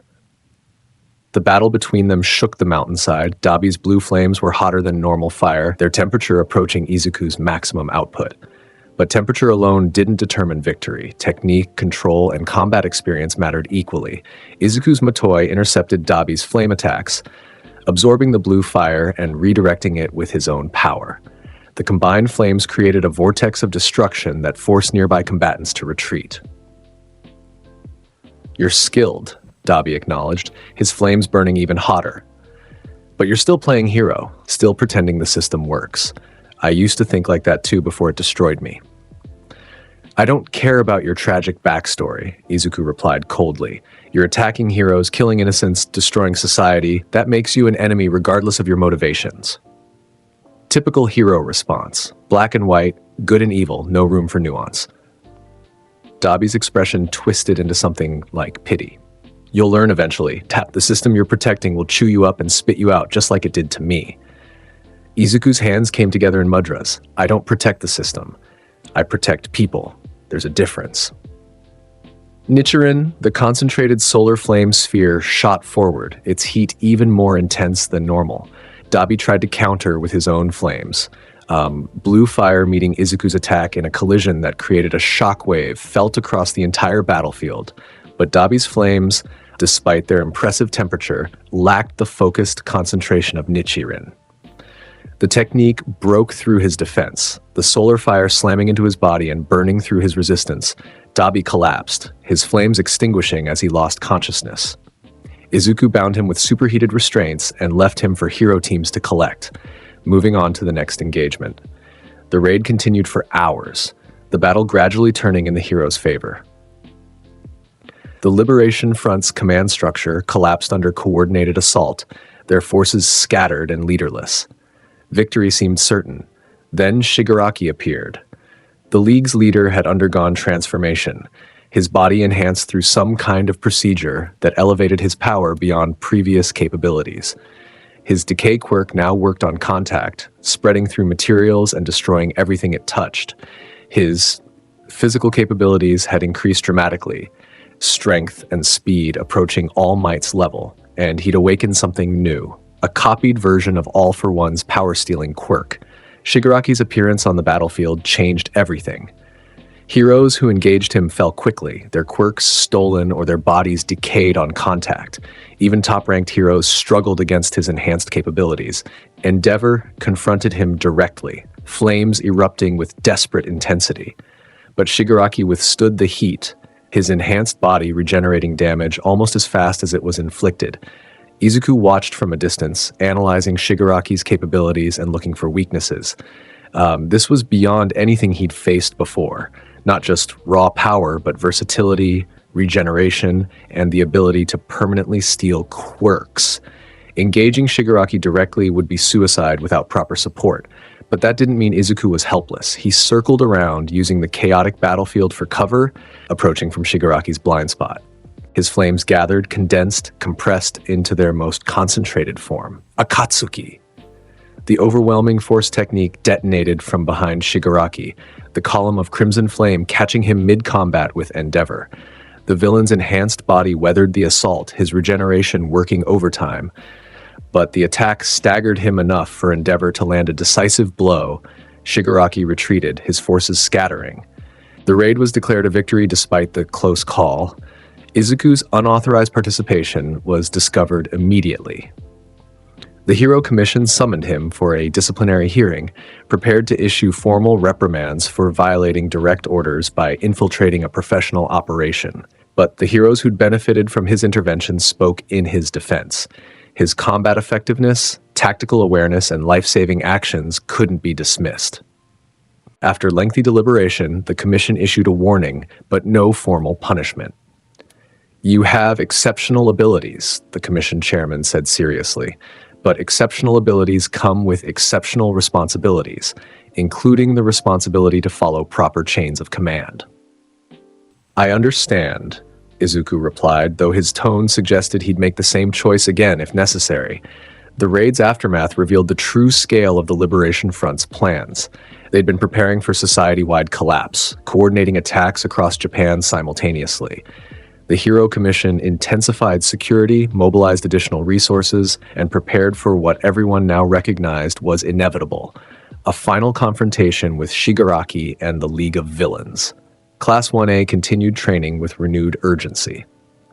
Every student understood they were approaching the endpoint of their academic career and the beginning of their professional hero work. The playful rivalries and academic competitions took on sharper edges as everyone pushed themselves toward graduation. Izuku remained at the top of every ranking, his dominance unchallenged. But he no longer took satisfaction purely from superiority. What mattered now was ensuring his classmates survived what was coming, the war that everyone could feel approaching. He spent more time training with others, sharing techniques and tactical knowledge. His sessions with Todoroki focused on maximizing their combined fire techniques. Work with Bakugo developed coordination despite their fundamental personality clashes. Training with Mina and Uraraka integrated their abilities with his own, creating team dynamics that exceeded individual capabilities. Both girls noticed the increased attention and responded enthusiastically. Training sessions became opportunities for connection beyond pure combat focus, moments where Izuku's protective instincts manifested in teaching and guidance. "You're gentler than you used to be," Mina observed after a particularly intense training session. "More patient, more willing to explain instead of just demonstrating." "People learn differently," Izuku replied. "Showing isn't enough if understanding doesn't follow." "Still, it's growth. Good growth." She smiled at him, sweat slicked and exhausted but happy. "I like seeing this side of you." Uraraka echoed similar sentiments during their own training. "You've changed since first year. Still strong, still confident, but more complete. Like you're becoming the hero you were meant to be instead of just the strongest fighter." Their observations were accurate. Izuku had changed, the accumulation of experiences and relationships gradually reshaping his worldview. He was still the king of destruction. That fundamental nature hadn't altered. But he'd learned to temper destruction with protection, strength with strategy, power with responsibility. The final war arrived without warning. Shigaraki launched a coordinated assault across multiple cities simultaneously. Nomu creatures and Liberation Front remnants attacking civilian centers, while the League's core members targeted specific heroes. The attack was designed to overwhelm Hero Society's defensive capabilities through pure scale. Every available hero mobilized in response. Students were evacuated to shelters, civilians guided to safety zones, and professional heroes deployed to combat zones. UA's students were explicitly ordered to remain in protective custody. Izuku ignored the order immediately. He wasn't alone. Bakugo, Todoroki, and others from Class 1A also recognized this was the defining battle of their generation. Hiding in shelters while heroes died wasn't acceptable. They deployed to the battlefield together, a coordinated unit of Class 1A's strongest members moving toward the heaviest combat zone. The city was burning. Nomu creatures rampaged through streets, destroying buildings and attacking anyone they encountered. Villains fought heroes in desperate struggles, quirks activating in devastating combinations. Civilians fled in panic while rescue heroes tried to evacuate them to safety. Izuku and his classmates hit the battlefield like a hammer. His matoi erupted around him, the spiraling flames creating safe zones that villains couldn't penetrate. Todoroki's ice walls channeled combat away from civilians. Bakugo's explosions eliminated threats with prejudice. Mina's acid created barriers and area denial. Uraraka's gravity manipulation moved debris and people with equal efficiency. They fought as a unit, their techniques synchronized through shared experience and trust. Izuku led them through tactical combat, directing teammates toward optimal positions while handling the strongest opponents himself. Anomu charged his position, its augmented body radiating power.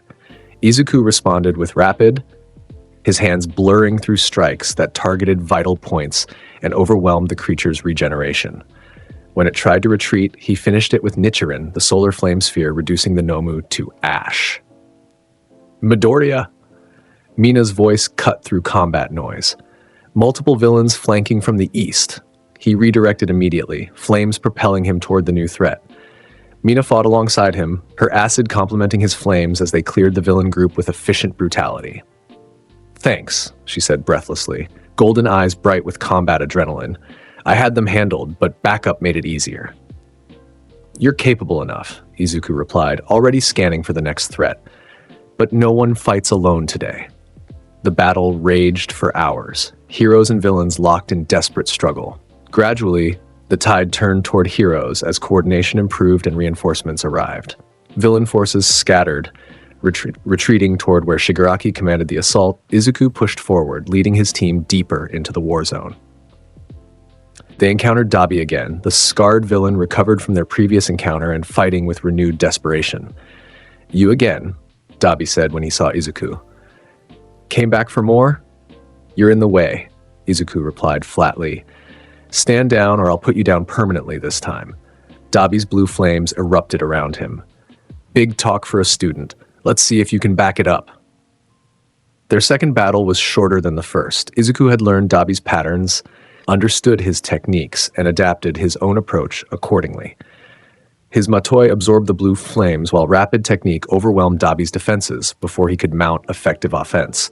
This time, when Dabi fell, Izuku didn't bind him with restraints. He left the villain conscious, but defeated. His blue flames extinguished, and his body too damaged to continue fighting.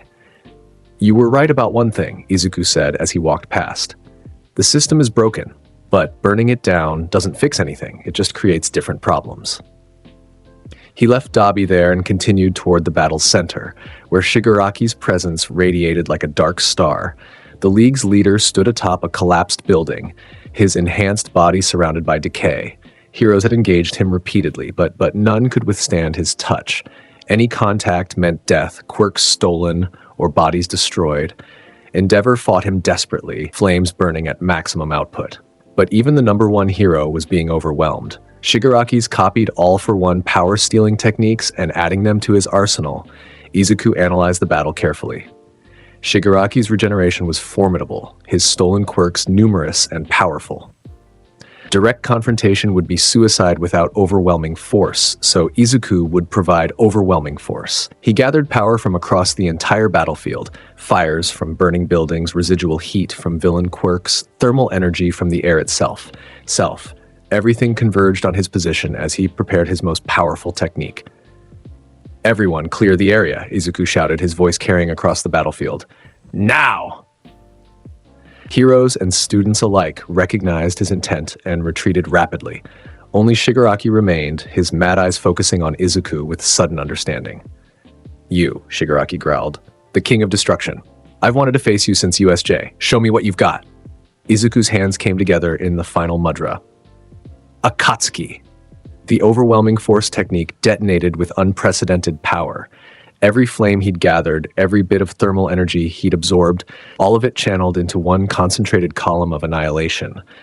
The attack was so powerful it could be seen from across the city. A pillar of crimson flame that extended into the sky, the heat turning the air white hot, the force creating shockwaves that shattered windows for miles. Shigaraki met it with everything he had. Stolen quirks activating simultaneously, regeneration working at maximum capacity, decay spreading to consume the flames themselves. The collision of powers created a deadlock, neither side able to overwhelm the other completely. Then Endeavor joined the assault. The number one hero's flames merged with Izuku's Akatsuki, the combined fire exceeding anything either could produce individually. The enhanced technique broke through Shigaraki's defenses, overwhelming his regeneration faster than it could compensate. Shigaraki screamed as the flames consumed him, his body unable to withstand the concentrated heat.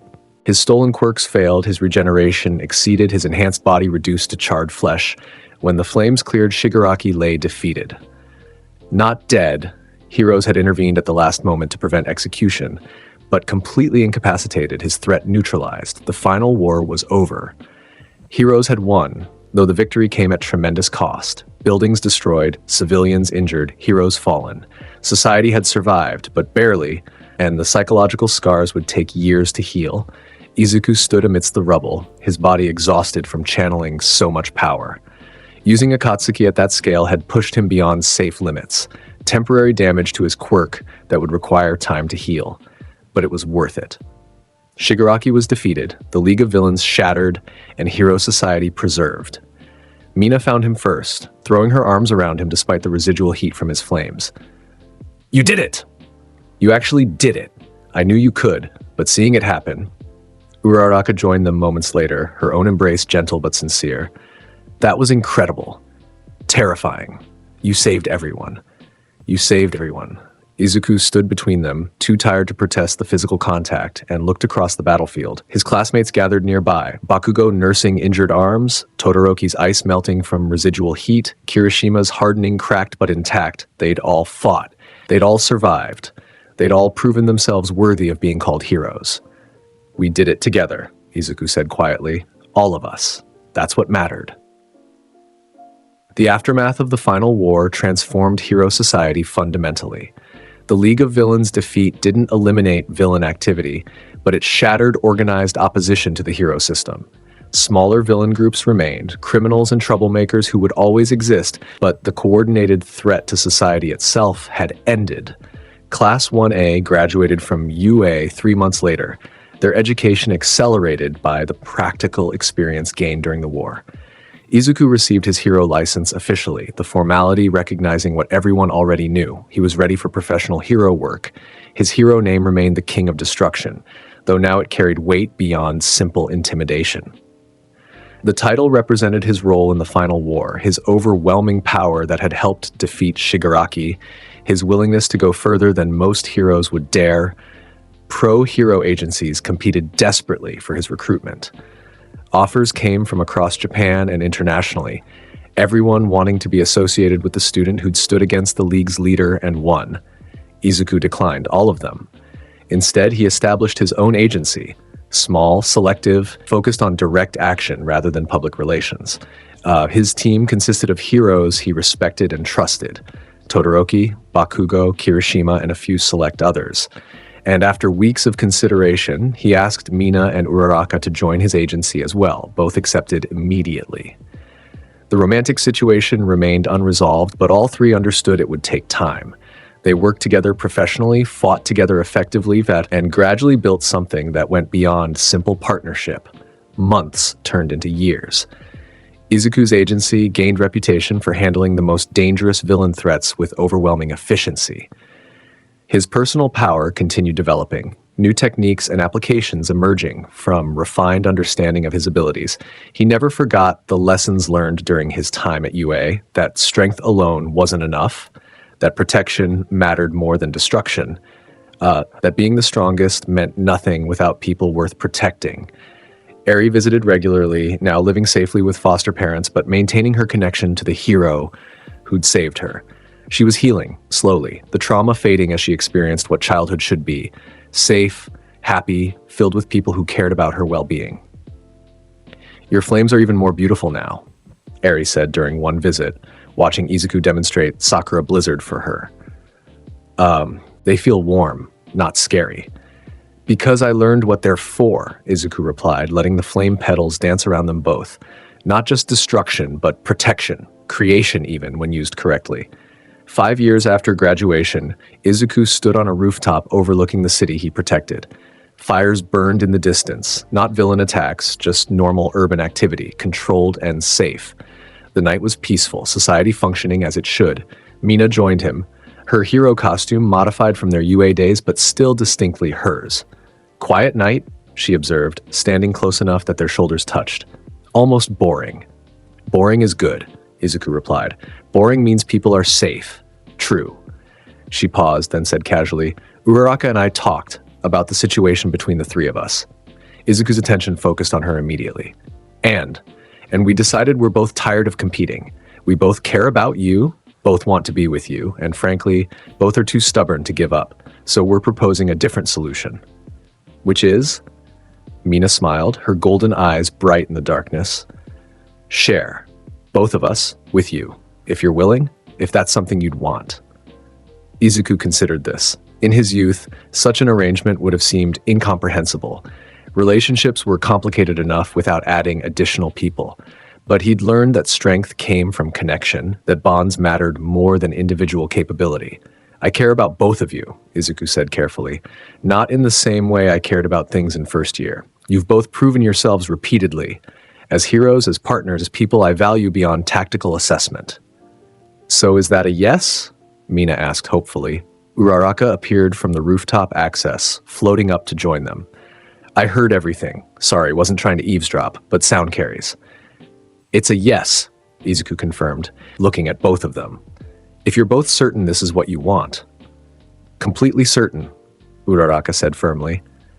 Absolutely positive, Mina agreed. They stood together on the rooftop, the three of them watching over the city as night deepened. Izuku's flames flickered around his fingers, warm rather than destructive, protective rather than aggressive.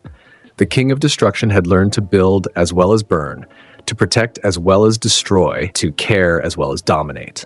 And surrounded by people who mattered, standing watch over a society worth defending, Izuku Midoriya finally understood what it meant to be a hero. Not the strongest, though he was, not the most feared, though villains ran from his flames, but someone who used overwhelming power for protection instead of domination, who valued people beyond their tactical utility, who'd learned that being the King of Destruction meant nothing without a kingdom worth protecting. His flames burned bright in the darkness, a beacon of safety for those who needed it, and a warning for those who would threaten what he valued. And for the first time in his life, Izuku felt complete. The story of the King of Destruction didn't end with that rooftop moment. It continued through years of hero work, battles fought and won, threats neutralized and people protected. His agency grew, his reputation solidified, and his legend became part of Hero Society's foundation. But the core of who he was remained consistent. Izuku Midoriya, the pyrokinetic hero who'd mastered Benimaru Shinmon's techniques and philosophy, who'd transformed from a confident student into a legendary hero, who'd learned that true strength came not from dominance, but from protecting what mattered. The flames that had once been purely destructive now served a higher purpose, burning away evil while warming those who stood in their light, destroying threats while creating safety, overwhelming villains while protecting innocence. That was the legacy of the King of Destruction. That was the hero Izuku Midoriya became. And in a world that desperately needed heroes willing to go further, to burn hotter, to stand against overwhelming darkness with overwhelming light, that was exactly what society needed. The end. And now, it's time for our Patreon shout-out. For our pro-hero tier, the rising stars lighting the path of justice, Ancient Chant, and Javon McQuire. And now, hold on to your seats, because this is the Legion of Legends. An unstoppable force of pure energy. They are our symbols of peace.